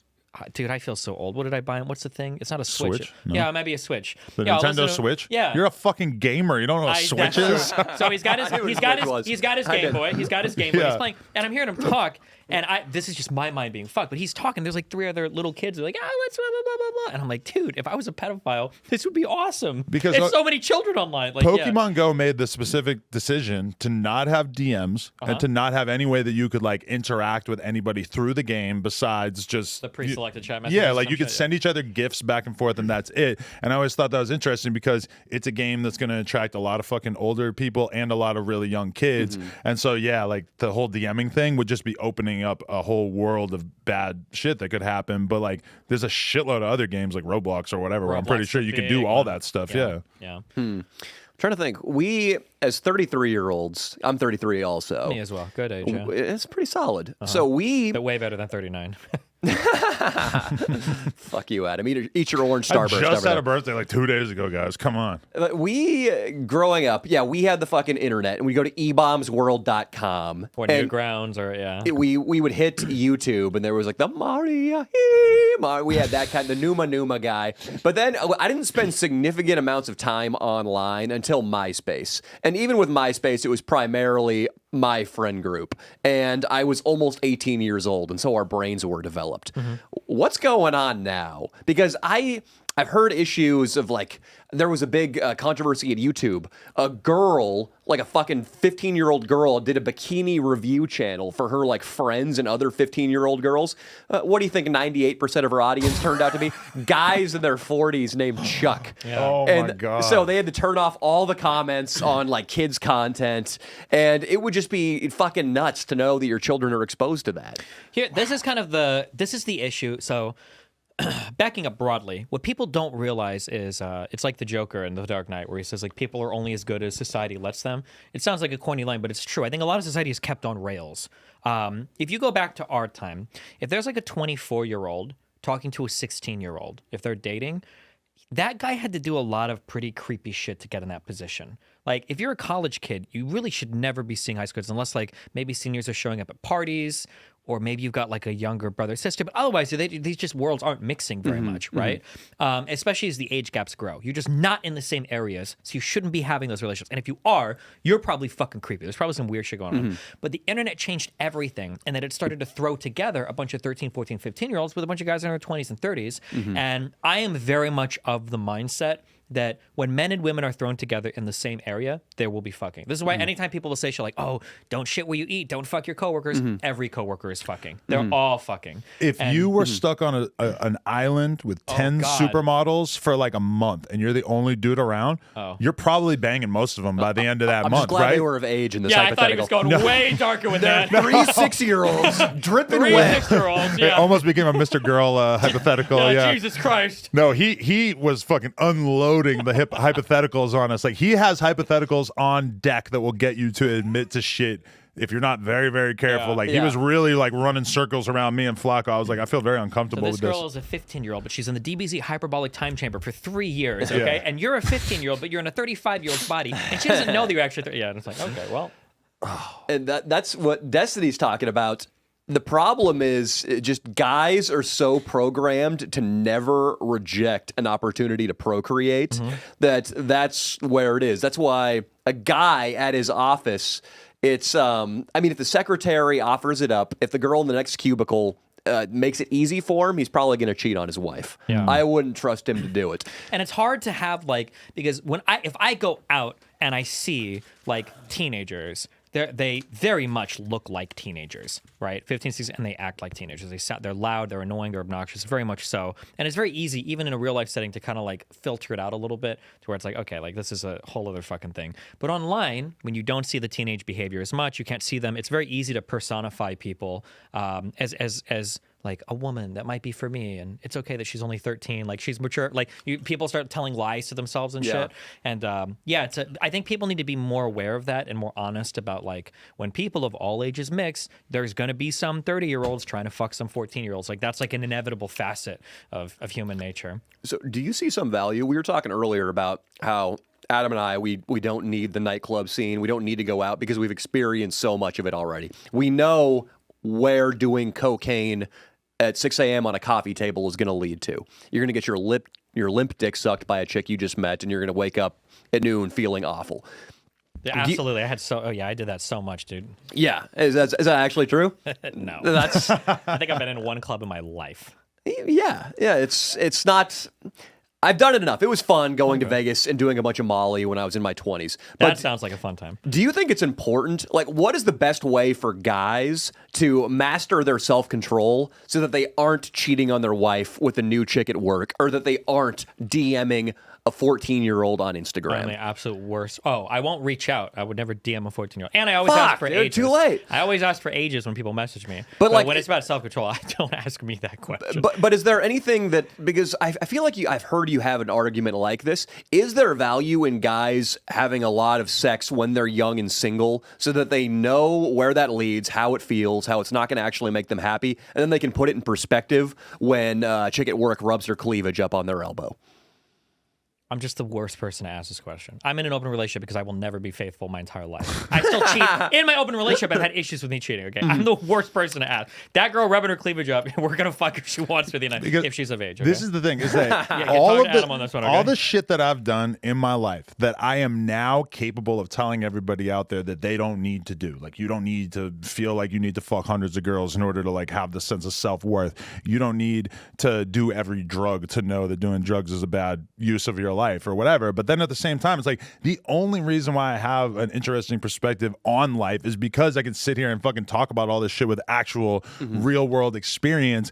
And like, you know, there's something I see where people will talk about, like, let's say meth, for example, on a podcast, and you'll have a bunch of people who haven't done meth, and they'll be like, oh, just bewildered by the idea of it, and like, oh, like, I can't even imagine, what is that like, yada yada. And it's like, that's just a fundamentally not interesting, you know, perspective to hear. Whereas the fact that I even had one weekend in my life where I was doing meth with this girl, it's just like nonstop. Like, I fucking talked about that so many times. It's so played out. It's so boring. But it's like I lived through that and I did that, and it's just like, I don't know if you want to, like, and it's kind of like that, like when a kid wants to become a writer, like fresh out of college, and it's kind of like, well, you don't have any life experience. You don't have anything to fucking write about. Or a comedian. What jokes are you going to tell? Right, you have to really like get out there and live in order to have anything worth talking about. And kids these days suck at getting out there and living. Let's be real. And I know, Destiny, you're fairly pro college. That's maybe the strongest reason I'm glad I went to college, is because I went to school, I hung around all the kids who are now doctors and lawyers and bankers, and I realized definitively that wasn't for me. And therefore, I never had this regret like, oh, my YouTube channel's not going so well right now. What if I just went back to a simple white-collar life? And I wouldn't have known that unless I went to college. And it's sort of like you fucking a lot of chicks, you're smoking meth for one weekend. You know what that's like. So you don't have... smoking it, for the record, but... You Did you eat it, or? We ate it You snorted eat it. meth? Oh, snorted it too. Oh, shit. I went to... It's like butter. Ever tell you about my Amsterdam story? No. I went to Amsterdam one time, okay? So we've got a friend there, kind of, and we want to get... Okay, first of all, for the audience out there, okay? America has the best fucking drugs. It's period, okay? We have the best drugs. Even in Amsterdam. Yeah, fuck Amsterdam. Okay. But we're in Amsterdam, and I was still young. Okay, I was like 32 at the time. Okay, so stupid, or maybe even 31. And we've got a friend who was like, "Okay, we're gonna get some MDMA, and we're gonna hang out tonight because I fucking love MDMA. That's the best drug in the world." Okay, Yeah. but be careful because you need to hide it when you start doing it because you'll re-up like crazy. But And anyway, odds of you finding some real shit are relatively low. Depending a on where you're high at. chew. We're going. I don't want a fucking chew. yellow one. Give me a pink one or something. Good. oh, these are really. Give me that one. I don't want the yellow one either. Yeah, Accept your place. give me like a blue or red. Dude, Okay, yeah, that's okay. this is like Asian people candy, right? Like this I'm sorry. This is some shit. I think so because you go to like the candy aisle and it's like in the Asian section and there's like, or I there's mean, like, just the branding looks like it came from Asia, right? yeah. You were doing MDMA. No. We're not at that part yet. We never get to that part actually. But yeah, so we've got a friend and he's like, bro, I've got MDMA. I heard you guys were looking. And he sends me a picture of this big, beautiful crystal. It's like it's pure fucking MDMA. I'll shave some off for you, 200 milligram capsules, load them the fuck up. And we're like, hell yes. This is going to be fucking awesome. I love MDMA. So we get it. We pick it up from this guy. We buy it. He's like a streamer friend. So I don't think he's going to like fuck us over or anything. We buy it. We head back to the hotel. We take it. And it's a very strange MDMA high, right? So emotionally for me, MDMA, it's literally just like the cartoons where like when you're on MDMA, you want to roll around on the floor and just be one with everybody and you want to cuddle and you just want to, everybody's so nice. And it's not sexual. It's just like the nicest, warmest, like you could be fun and cool with anybody. And we do these things. And I think probably like 30 to 45 minutes and we start to get high. And it's not like that emotional feeling, but we are very confident, super open. We want to talk about everything. And we're just like going back and forth. Like, it would be cool if we did these crazy fucking orgies and I love you, you're so cool and all this. We're just so everything is like amazing. And the hours are just slipping away. I check my phone and it's like midnight, and then I check it, it's like 4 a.m. and then I check in, it's like 10 a.m. Are you drinking at all? Oh shit, no, we're not. We're just on that. So See, I don't know if I ever did ecstasy or Molly without drinking. Me too. So I feel like in a way I kind of missed out on what it might have been like. Shit, it's so nice. But so 10 a.m. rolls around, and I'm like, okay, holy shit, it's 12 hours, I'm still high. And I've done a lot of MDMA, okay? MDMA is up and down in 6 hours, okay? Full stop. I've done different doses. It's up and down in 6 hours, unless you've got some weird shit going on with your body or health or whatever. So I DM this guy, and I'm like, hey, it's been like 10, 11, 12 hours, and I'm still like kind of high. Was anything else in this? Or when I said MDMA, I wanted pure MDMA, not like anything else. And the guy's like, he messaged me, he's like, oh, if you have really, really good MDMA, sometimes you'll be high for like 18 hours, 24 hours. And I'm like, oh shit, this guy has no fucking idea what he's talking about. And so I start freaking out because I'm like, we obviously didn't do MDMA. So that's untrue. It's No, definitely meth. not true. Pure MDA will not keep you that high. In my experience personally, and I've done MDMA probably 10 plus times at this point, it's up and down in 6 hours regardless of dose. And is MDMA, is that distinct from Molly? No, that's the same Same thing? Okay, all of this is drug slang, so it's not necessarily going to be true. But generally speaking, MDMA/Molly just refers to that pure chemical. And ecstasy is usually MDMA cut with one other upper. But your odds of like actually getting what you want to get when you buy drugs are, extremely small at this point. It depends on the drug. Yeah. So like, because some drugs are really cheap. Like you're not going to get, generally speaking, like fake LSD because it's hard to emulate and it's $5 a tab, right? MDMA is a bit more expensive to make though. So if you start cutting that with other stuff, obviously you multiply your profits. And there's a lot of other like research chemicals and amphetamines that can kind of get close. So if you buy MDMA, I super recommend this. I do this. Buy the testing kits. They're super easy to use. Like $40 or $50 will last you a fucking long time. Buy the testing kits. Do the little chemistry shit so you can know for sure. What did you end up feeling like you took? You think it was just meth? I had him buy a testing kit and test the little bit that he had left. And when he sent it back, the thing on the there's a name for these tests. I don't remember it, but it was like red. It was an amphetamine. Yeah. And I don't know, to this day, I don't know what it was. We freaked the fuck out because we were high for a solid 16 hours. At one point, I stood up to go pee, and I stood in front of the toilet for about an hour and a half. I would say that Sounds rad, though. out of all of the times that I thought that I did ecstasy or Molly, that there's probably over half of the times that I was mostly taking meth, realistically. Like, your odds are, especially if you're getting it in shady ways and you're never You testing gotta buy it it. from somebody you trust, and you have to test it, yeah. So I that's bought why it it's off the funny when I street. think about that one time or the one weekend that me and this girl actually really did meth. It's like, that probably was like my fucking 9th time doing meth. Where It's was just- that? What city did that take place in? Here, it was just this old porn star chick that I knew, and she was like hunting around trying to find coke or Molly or whatever, and then she's basically like, "Oh, I found this." And it's meth or whatever. We take it. It's like you always hear about the reason why meth is so popular in the gay community and everything is because it's just this amazing sex drug. It just like ups your sex drive so crazy. And that was my experience 100%. Is that we literally were fucking for maybe like 12 hours, 10 hours. And like all of a sudden it's 9 a.m. and I had to announce this BMX contest full of children for the record. And so my homie knocks on my door at like 9 in the morning, like, yo, we got to go. No And- sleep? No. And I'm like literally still banging her. I'm like, oh, bro, I'm gonna just sleep for like an hour and then I'll go. He's like, you can't sleep for an hour. We have to go right now. You have to announce the contest. So I put on fucking sunglasses and I go there with no sleep, continuing to snort meth in the car, and I go into this contest, announce the fuck out of the contest, like kill it. Not that I even give a fuck. Johnny but Adams does a bar spin. exactly. I mean, it's like, it is, I don't know what I took if it was meth or not, but like whatever amphetamine it was, and I imagine meth is similar, you're wide awake, you're not hungry at all, or at least I wasn't. Never. I So no probably went food, that whole weekend without eating. Yeah. No food, no sleep, 100% all the time, and you're fucking wired the whole time, and you feel so good and so confident and so ready to just, I'll talk to whoever the fuck needs to. But here's my question. God. If you had a camera on you and you were doing, meth or Molly or whatever, how unhinged do you think the conversation would be, and how much do you think that the audience would be able to notice? Because I have toyed with the idea, I've never had the balls to do it, of doing like numerous different like drug-based episodes where we're either drinking lean or we pop fucking Molly or what. I'm realistically not going to do any of those at this point in my life, besides lean probably.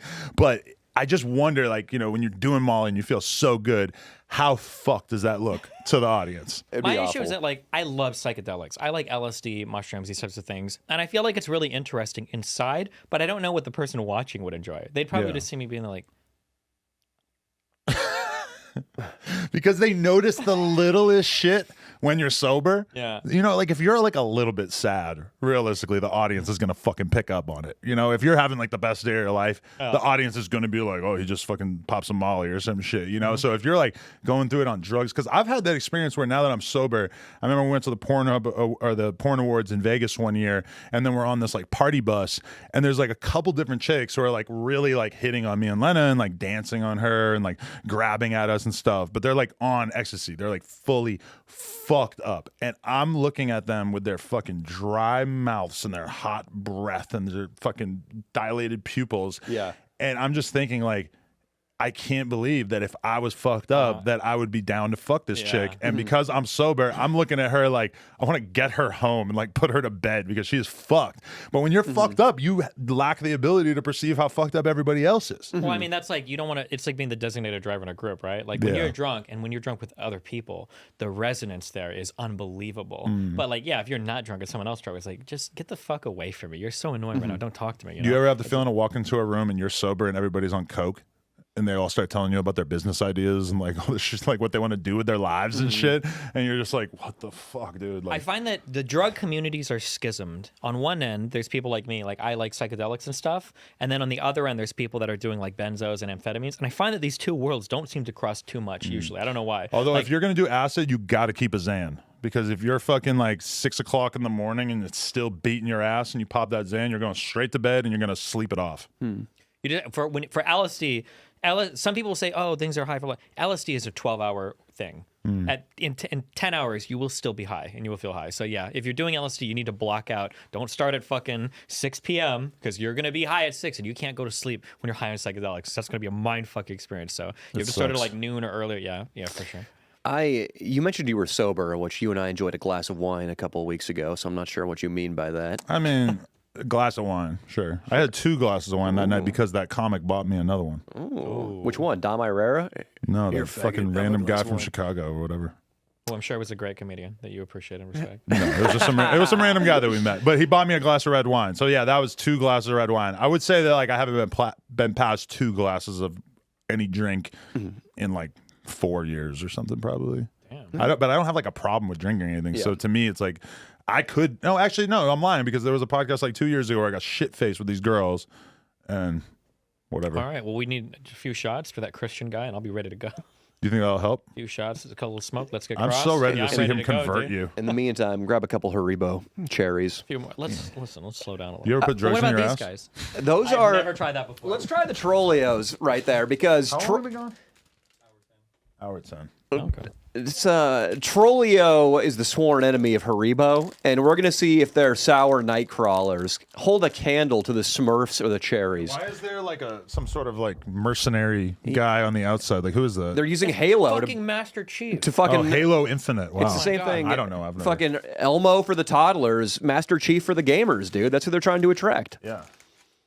You got the better flavor. You got the blue. Throw me a Nightcrawler. Those Don't. ones are amazing. The orange and greens. You gave me the shittiest flavor. You did That's what I just did. had. I wouldn't recommend that one. Yeah, fuck this, dude. That's the poor people That's flavor. the good dude. Blue and red is always the best combo, even for the gummy worms and everything. They just are. And red, white, and blue We is need to even but better. I don't even know if the flavor's different. It might just be in my fucking head. We I need to don't do know. a Pepsi challenge. We need to go blindfolded and try Yeah. these fuckers So you back out. the blue. I do back the blue. Hell yeah. And the red, the fire department. So in terms of like just the grossest thing I've seen today, my girl wakes up, goes to get the kid out of the crib. She walks in. The kid is sitting there with a hand of poop. Like just straight shit on her fingers. And she got a big smile on her face. What's up? Just like flexing her poop hand. My girl screams and runs into the room. She's got poop on her hand. She got poop on her hand. I just snap into fucking dad mode and we start cleaning the hand, whatever. She's like, you didn't eat the poop, did you? No. And she didn't. She didn't eat any poop. And I was so proud of her because a worse kid would have ate some poop. Your labradoodle trots by with a brown handprint on its side. Oh, geez. No, she was still in the crib just staring at her fucking poop hand like she had powers. That would be the worst because you guys have a very beautiful home with a bunch of expensive looking furniture. Have you ever had to replace something because of child poop? We've kind of like written off our furniture for like the next couple of years. Like if we can make it to like her being 6, whatever. If like, you know, That's when you hope she stops pooping herself. No, but that's when I expect that she's like not going to be destroying the couch all the time. But like, you know, if we let her eat food near the couch, it might just be going all over the couch. And we've kind of accepted that we're not going to like get a new couch because there's a stain on this couch, I think. Smart. You guys got to figure it out. These are delicious, by the way. These are so good that I can't think straight. It's like having definitely a hard a time. debate. Yeah. Wait, give me a blue and red one now. Now I feel like I got ripped off because I. Oh, you definitely did, my friend. There's also yellow and red too, but Absolutely again, not. that's a peasant color. You know, is the thing about when I 2. did. Oh my goodness! When Thank you. Ooh, he doubled you up. I'm feeling generous as the The candy. thing with this girl though that I did meth with. Was that in a roadside motel, by the way? I got to ask. No, this was in downtown Los Angeles at a Ham on Everything party. Probably like Chief Keef was performing or something, to be honest. But anyway, after that, it made me like look back at all the time we had spent together, and it made me question a lot of other things that had happened. Like I remember one night where I just like showed up at her house drunk as fuck, and she's just like in her room with 2 random like headbanger metal Hessian looking dudes, and there's some yellow fucking powder on the bedside table, and they're all clearly snorting it. And still, my stupid fucking brain somehow didn't process that she was a meth head at this point. I don't know what I thought it was, but I mean, that was basically how I figured out that she was like probably doing meth like all the time. How common are drugs in the porn industry? I would assume vary, but in your experience.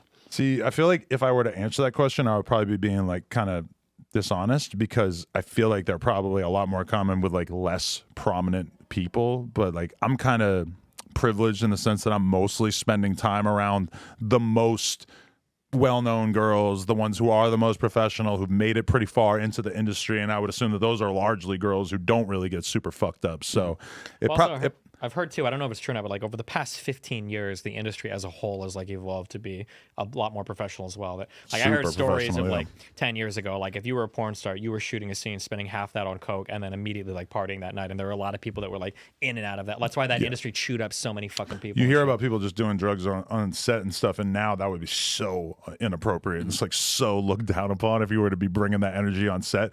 But like it's weird. Like again with the privilege thing, I was talking to this porn star dude, Rico.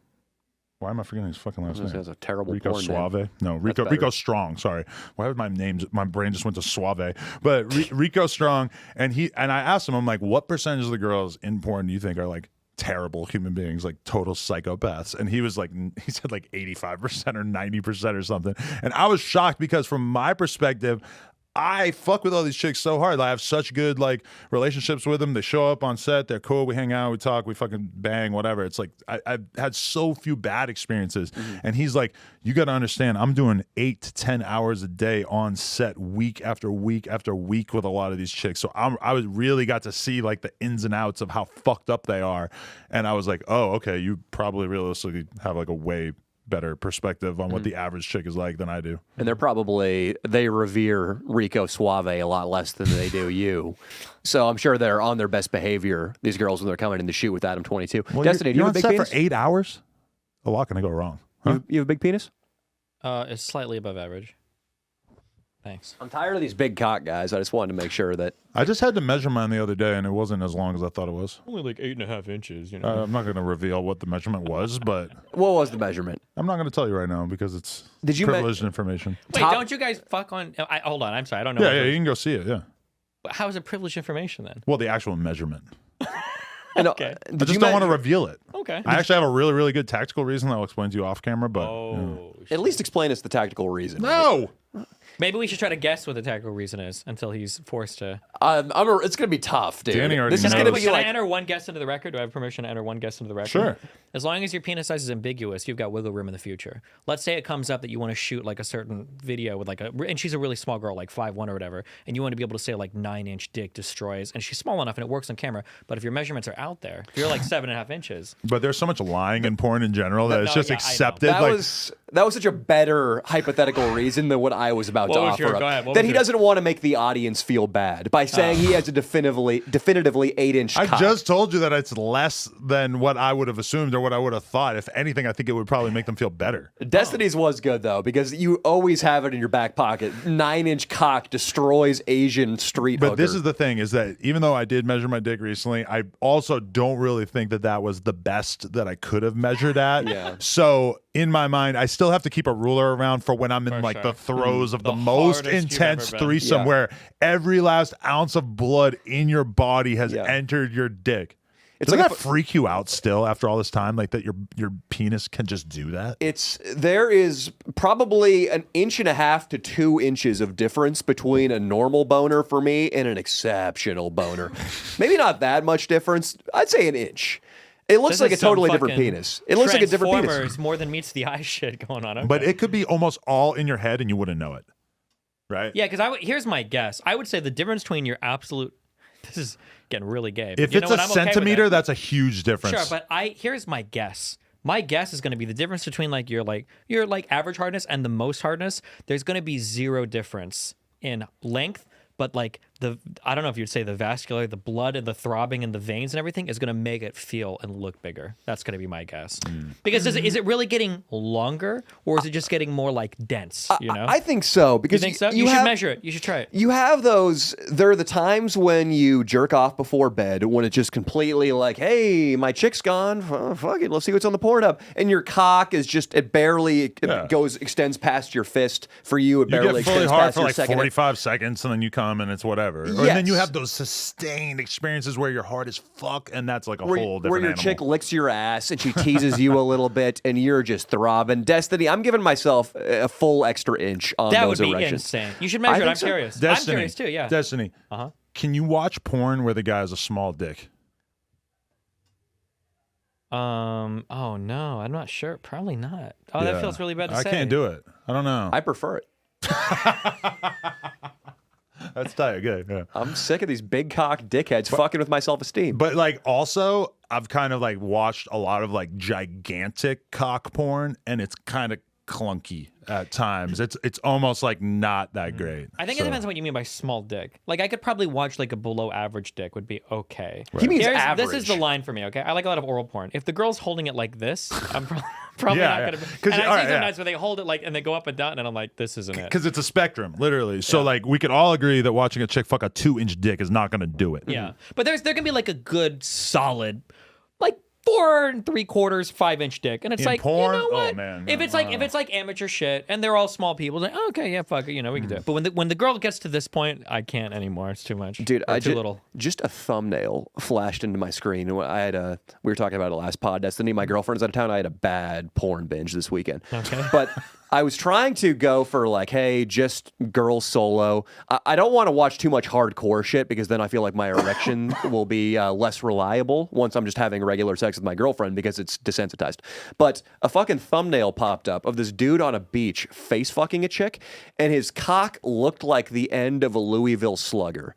Whoa. And her mouth was viewing audience like Yeah. her jaw was about to dislocate. This cock was so fucking big, and it just made me feel so depressed that I would never be able to just aggressively flop out and face fuck a girl to the point where she might have to go to the dentist after. You just have to find. Oh god.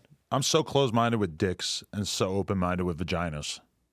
Like I don't know if I ever seen a vagina I didn't like. You're a But philosopher right I now. could see a lot of bad dicks. It's the Haribo mixed with the THC. Well, I'm just kind of like predisposed to like one more than the other. I guess it makes sense. What constitutes a great vagina? I don't care. They're all fine. I misunderstood how that progressive question. of you. You're If there's very no- judgmental. If there's of no penises, though. pus, if there's no like sores, I'm in there. What if one of the labia, just one of the labia, hangs far down. All right, you got me. There you go. That's weird.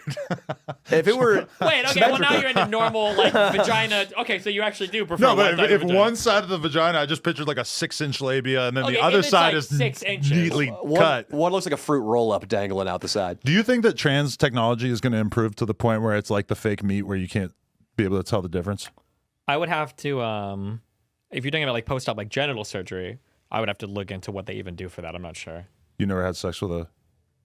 Not to my knowledge. I don't think so. Not yet. I want to. It just hasn't happened yet. I have a buddy who's done it a lot while sober. Yeah, he's just had sex with a post-op hole.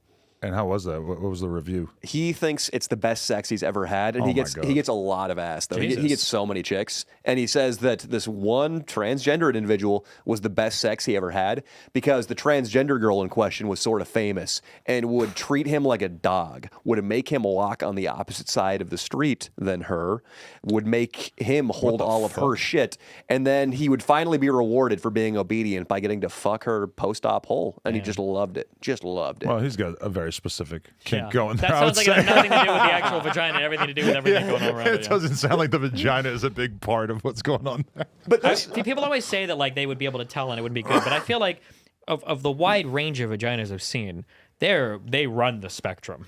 There's a lot. Like some get very wet, some don't at all. Some have different types of labia. Some inside, every single one feels fucking different. Like you're in a new fucking cave. Like there are still girls where I'll put 2 fingers in. I reach. I was like, what the fuck is? There's like a whole other fucking section like jutting out like a stalactite. And I'm like, okay, I don't know, whatever. Because there's so much discussion of women's labias and shit in the porn comment section or on Twitter or whatever, but then in reality the walls on the inside is like the whole thing. Because I've had sex with girls where their vagina looks like it would be super tight, but then in reality once you get in there it's a little bit cavernous. Oh my whereas sometimes the walls are like, that's why with my girls still like I have a fucking hard time not nutting too fast because those walls are so, they're like playing video How games. unprofessional. Yeah.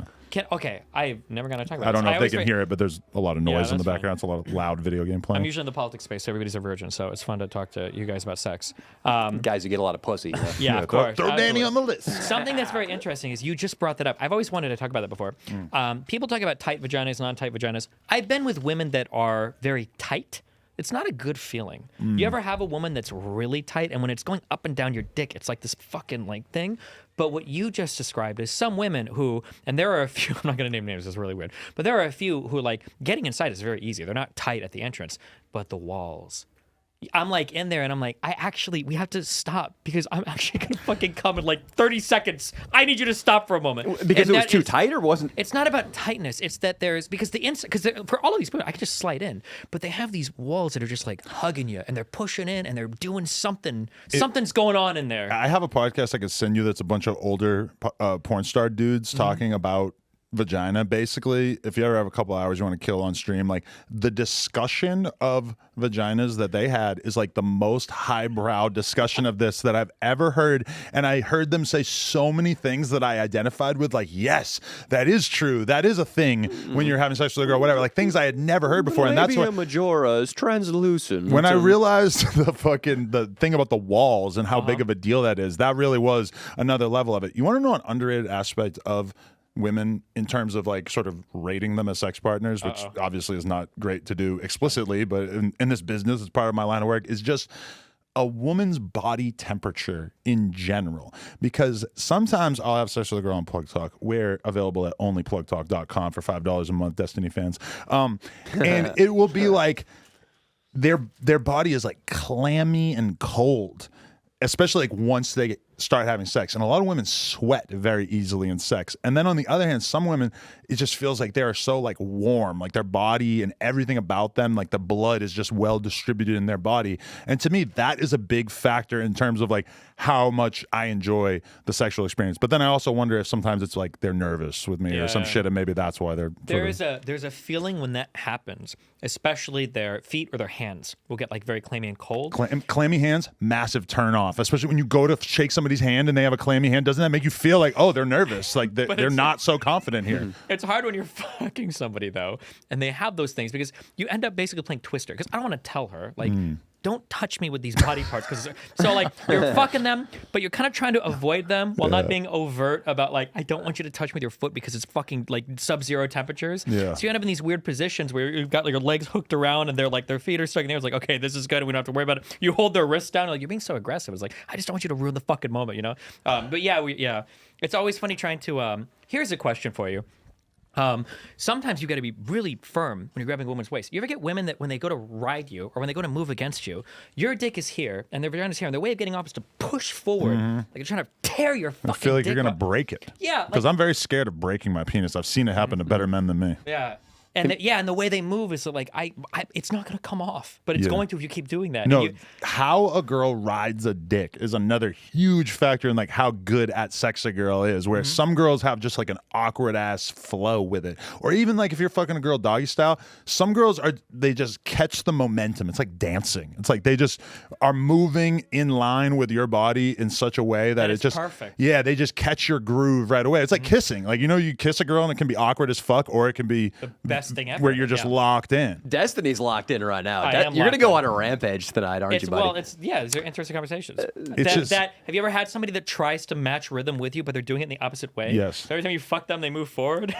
There are specific girls I could criticize for this that I would never do because that's kind of my code in porn is Of that you course, don't you ever should, criticize anybody. But for sure, there's just like, and it's weird though, because it's like, if I hadn't had like 500 sex partners, I wouldn't be able to make like any of these observations, you know, and especially through doing it like on camera, whatever, that just gives me like more of an objective point of view. Whereas a lot of the sex I had throughout my life was like, you're drunk, you're fucking whatever. Yeah. It's 3 o'clock in the morning, whatever. Sure. That's how it is for me. I'm trying to jump in with you guys right now, but I haven't had sex with a girl other than my girlfriend since 2019, and I was hammered for almost all of those. Like, it's the amount of girls that I've had sex with twice. We're talking like 2% of my overall bodies. I think that's a sign of mental illness that you're not able to establish connections with these girls. Even though I could probably say that about like 90% of my sex partners too. I think it was a sign of profound insecurity because when I was in my 20s, I was so broke and I was such a loser that having sex with a girl twice usually requires her to maybe come to like your place. after the first time? Yeah. That too. But also, like, you can be like, when you wake up the next morning at 10 a.m., be like, oh, yeah, so I had a good time. You want to get shit-faced tonight and fuck again? Like, more likely you're going to go get lunch, or the second hangout is going to be sober. And at some point, the question is going to arise, what do you do for a living? At that time, I was a busboy in a restaurant, and I was like 28, and I was just so insecure about my professional life that I would just find excuses to not talk to girls. When I was mostly meeting girls at the Long Beach bar scene, I felt like Sounds so shady. Oh, it was. I kept meeting girls who I realized, like, oh no, you're like a real alcoholic. Like, you can't hang out with me unless you're drunk. Because like, I kept meeting chicks at the bar, and we'd have these great drunken sex nights, whatever. And then, But then you wake up and she needs like 2 drinks. Like, I'm gonna go to a breakfast place. She orders like 2 or 3 fucking margaritas, and you're like, "Are you okay?" Because then I'm kind of starting to get older. I'm like 31, still going to these bars or whatever. I'm kind of feeling like, oh, I kind of want to like settle down or whatever. So I'm looking at the chicks I meet in that environment, like trying to take them more serious, right? And then when you realize that they just straight up do not function without alcohol, it's like, oh, maybe this is why I shouldn't be meeting chicks in a bar. I will say, for people that are listening, this has been my experience. I don't know if it's yours, but I haven't had sex with as many people as you, but I've had sex with quite a few.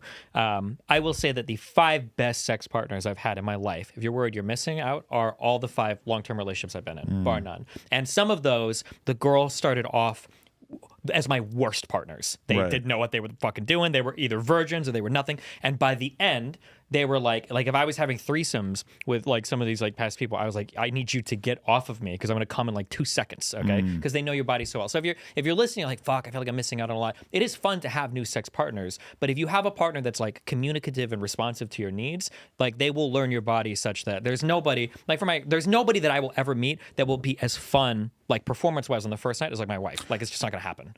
I remember fucking this Middle Eastern girl back in the day.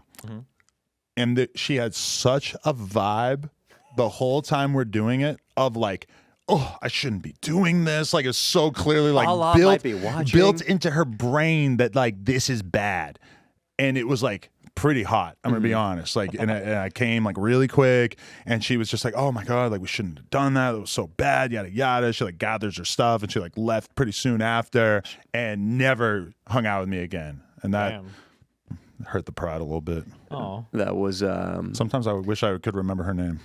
that happened to me a couple times, and it's strange, right? There were a couple chicks that I seduced out of bars when I was in my pussy getting prime, and they were way too hot, in my opinion, for a one-night stand. That was just my opinion of you have it in your head that 9s and 10s don't do one-night stands. I'm sure you guys would disagree with that, but for the most part, I felt that was true. But a couple of them would have sex with me and then would be kind of like, oh, yeah, I would make jokes about, yeah, you're going to meet my parents tomorrow. We're going to hang out. And they'd be like, jeez. and they would, and maybe I was just making really shitty jokes, but these chicks were like, no, I don't think we're going to hang out again. Like, no, I don't like it.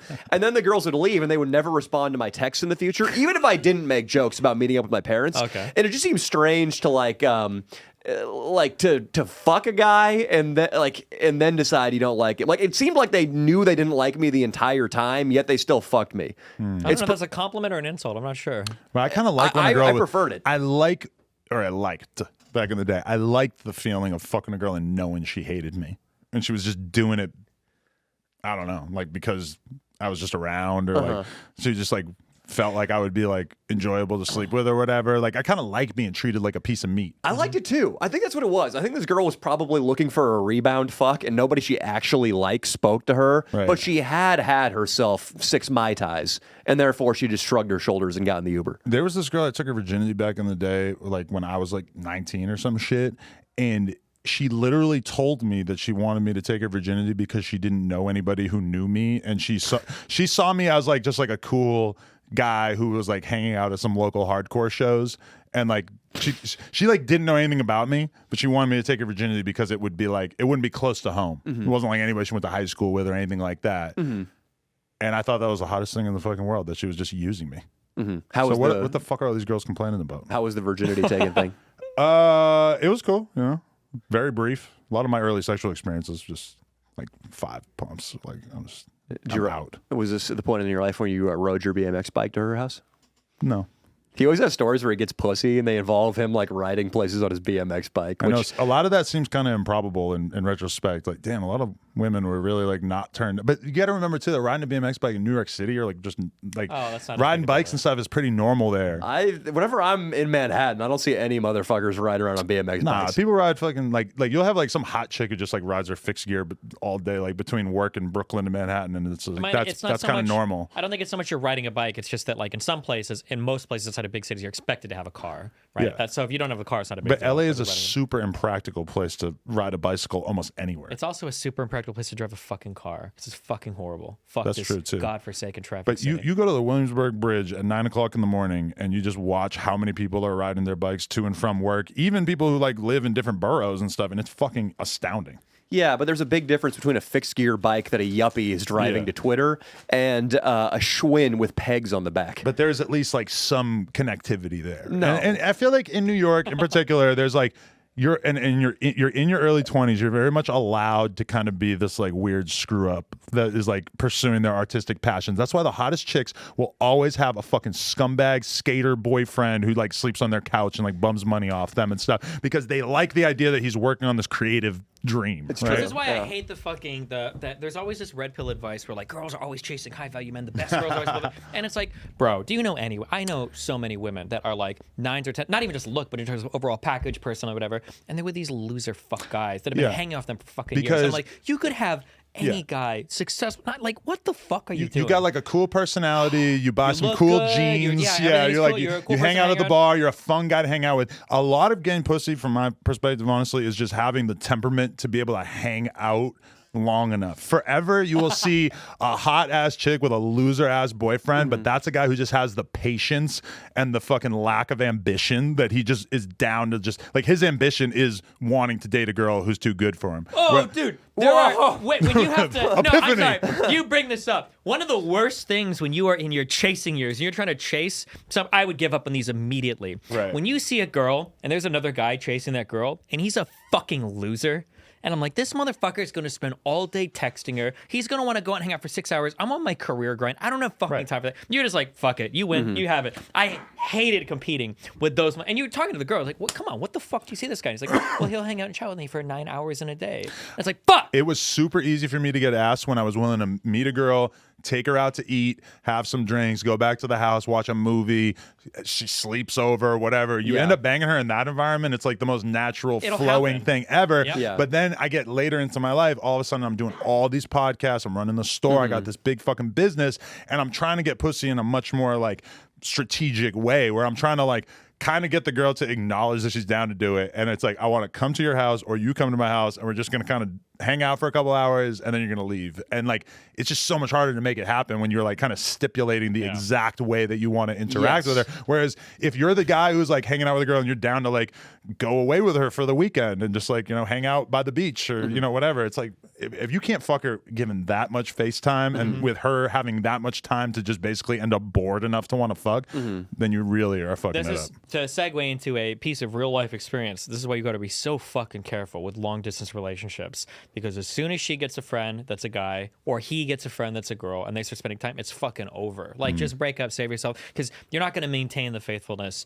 like months and months apart. Like maybe if there's like a plan, like, oh, like I got like a 3-month work thing or whatever, sure, and you've been together for a while, but like for the most part, long distance shit is so hard because just it's proximity. It's like what I said earlier about the online shit. When guys and girls are together, they'll fuck. If a guy and a girl are willing to spend enough time with each other, they're gonna fuck. Like it's gonna happen. And that's why like the best thing that I've done in my fucking adult life was basically meet a chick, take her real serious, build something with her, you know?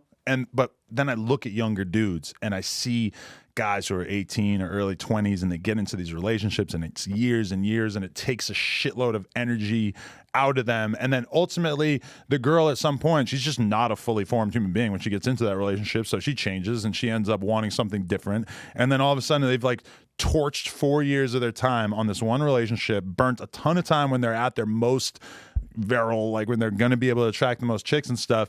And it's like, yeah, you did learn something about relationships from that, I'm sure, but it still doesn't seem like a very efficient use of your time. And it seems like a massive mistake when guys get too committed to a relationship too early. I don't think it's a problem for guys as much. Like maybe this is just me, but I feel like now I'm in the best spot of my life to like attract women at 33. Yeah. Like I feel like 18 and older, this is the best. But I think that if you're a woman and you burn away, like guys can't really burn away their 20s, I think the same way that women can. Although it's starting to change things. Like I think women in their 30s and even 40s are really hot and really cool. And I'm sure when I get older, I think women in their 50s are. But like we're still kind of around this area where like 24 is like the peak. But when I was 18, prime I was looking at 30-year-old chicks like they were just like old as fuck. Yeah, but of like course. maybe I would still be attracted to them or whatever. But like as I get older, the Overton window of attractiveness keeps expanding. and it changes. Yeah. Is there a thing? I don't know if I'm going to sound creepy saying this, but Let her rip, Dest. I will let it rip. And I mean the Overton window primarily expanding to older Older, women. yeah. It'll sound less creepy if you're holding up the Smurfs. The Smurfs. Something about You got it back to something blow, man. about seeing fucking moms. Holy shit! I don't know what the fuck it is. Seeing a mom take care of a kid. Like all I'm imagining is like you need to put that kid to a nap. We're gonna fuck. I just have this feeling when I see single moms now. I don't know if that's like a. I was hoping you guys would join in on me with that, but you're I usually want to. Oh my God. Okay, well, that's okay. Thank you for taking the spotlight off me. Holy shit. Can I even say that? That seems like a good thing to end on. Oh, there was Okay. another. There was another friend, the ABBA guy, right? You know, preaching ABBA. Yeah. Yeah, he was talking about too things relating to kids. Hold on, let me.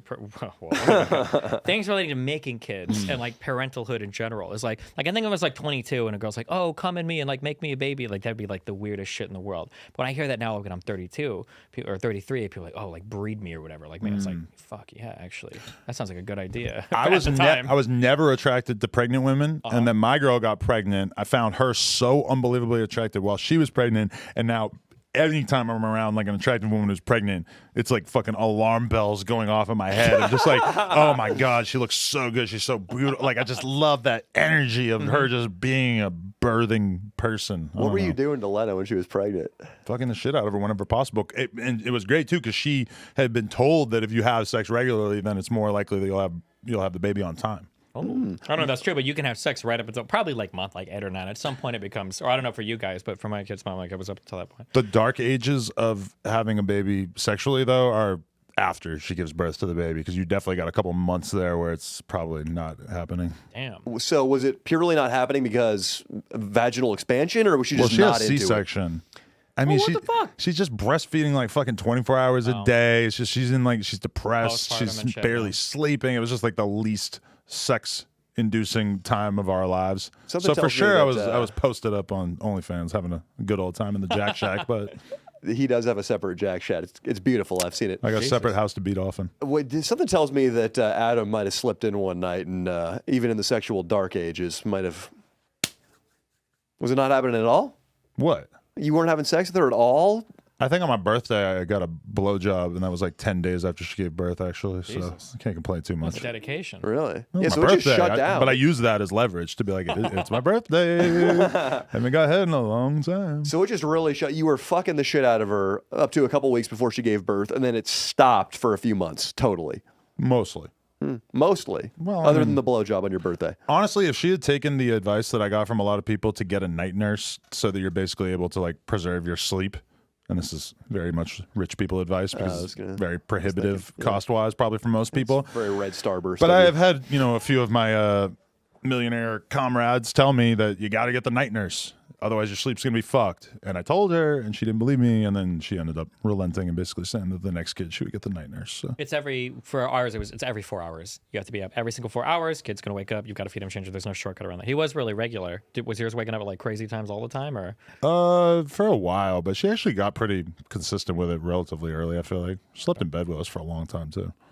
I heard you're not supposed to do that, but... Yeah, we heard that too, but she was so addicted to having that boob in her mouth that there was just like no other option. Oh, gotcha. My girl got like back issues from sleeping in this awkward-ass position for months on end. I think we did anyway because it's just fun to have it's your baby.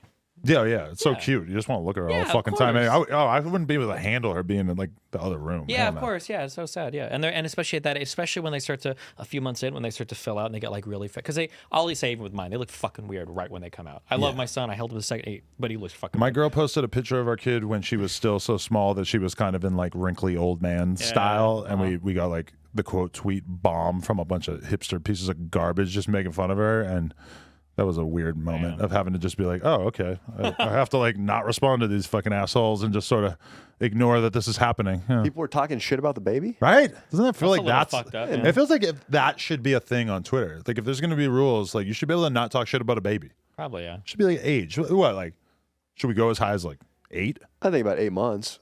Well, what if a 7-year-old shoots somebody? Are you allowed to trash them? Jesus. 7-year-old shoots somebody?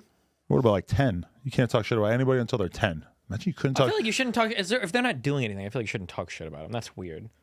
Like Everybody should have got banned for talking shit about Barron Trump when he was a little boy. Yeah, that's a little weird. That was weird. People calling him like autistic and shit. Yeah, that's fucked up, right? Just based on how he was standing in the background. I feel like that's a safe rule that a social media company could implement. Is like you can't say anything negative about somebody until they are X age, and I feel like that would be a whole thing trying to figure out what age that is. Unless they're talking shit.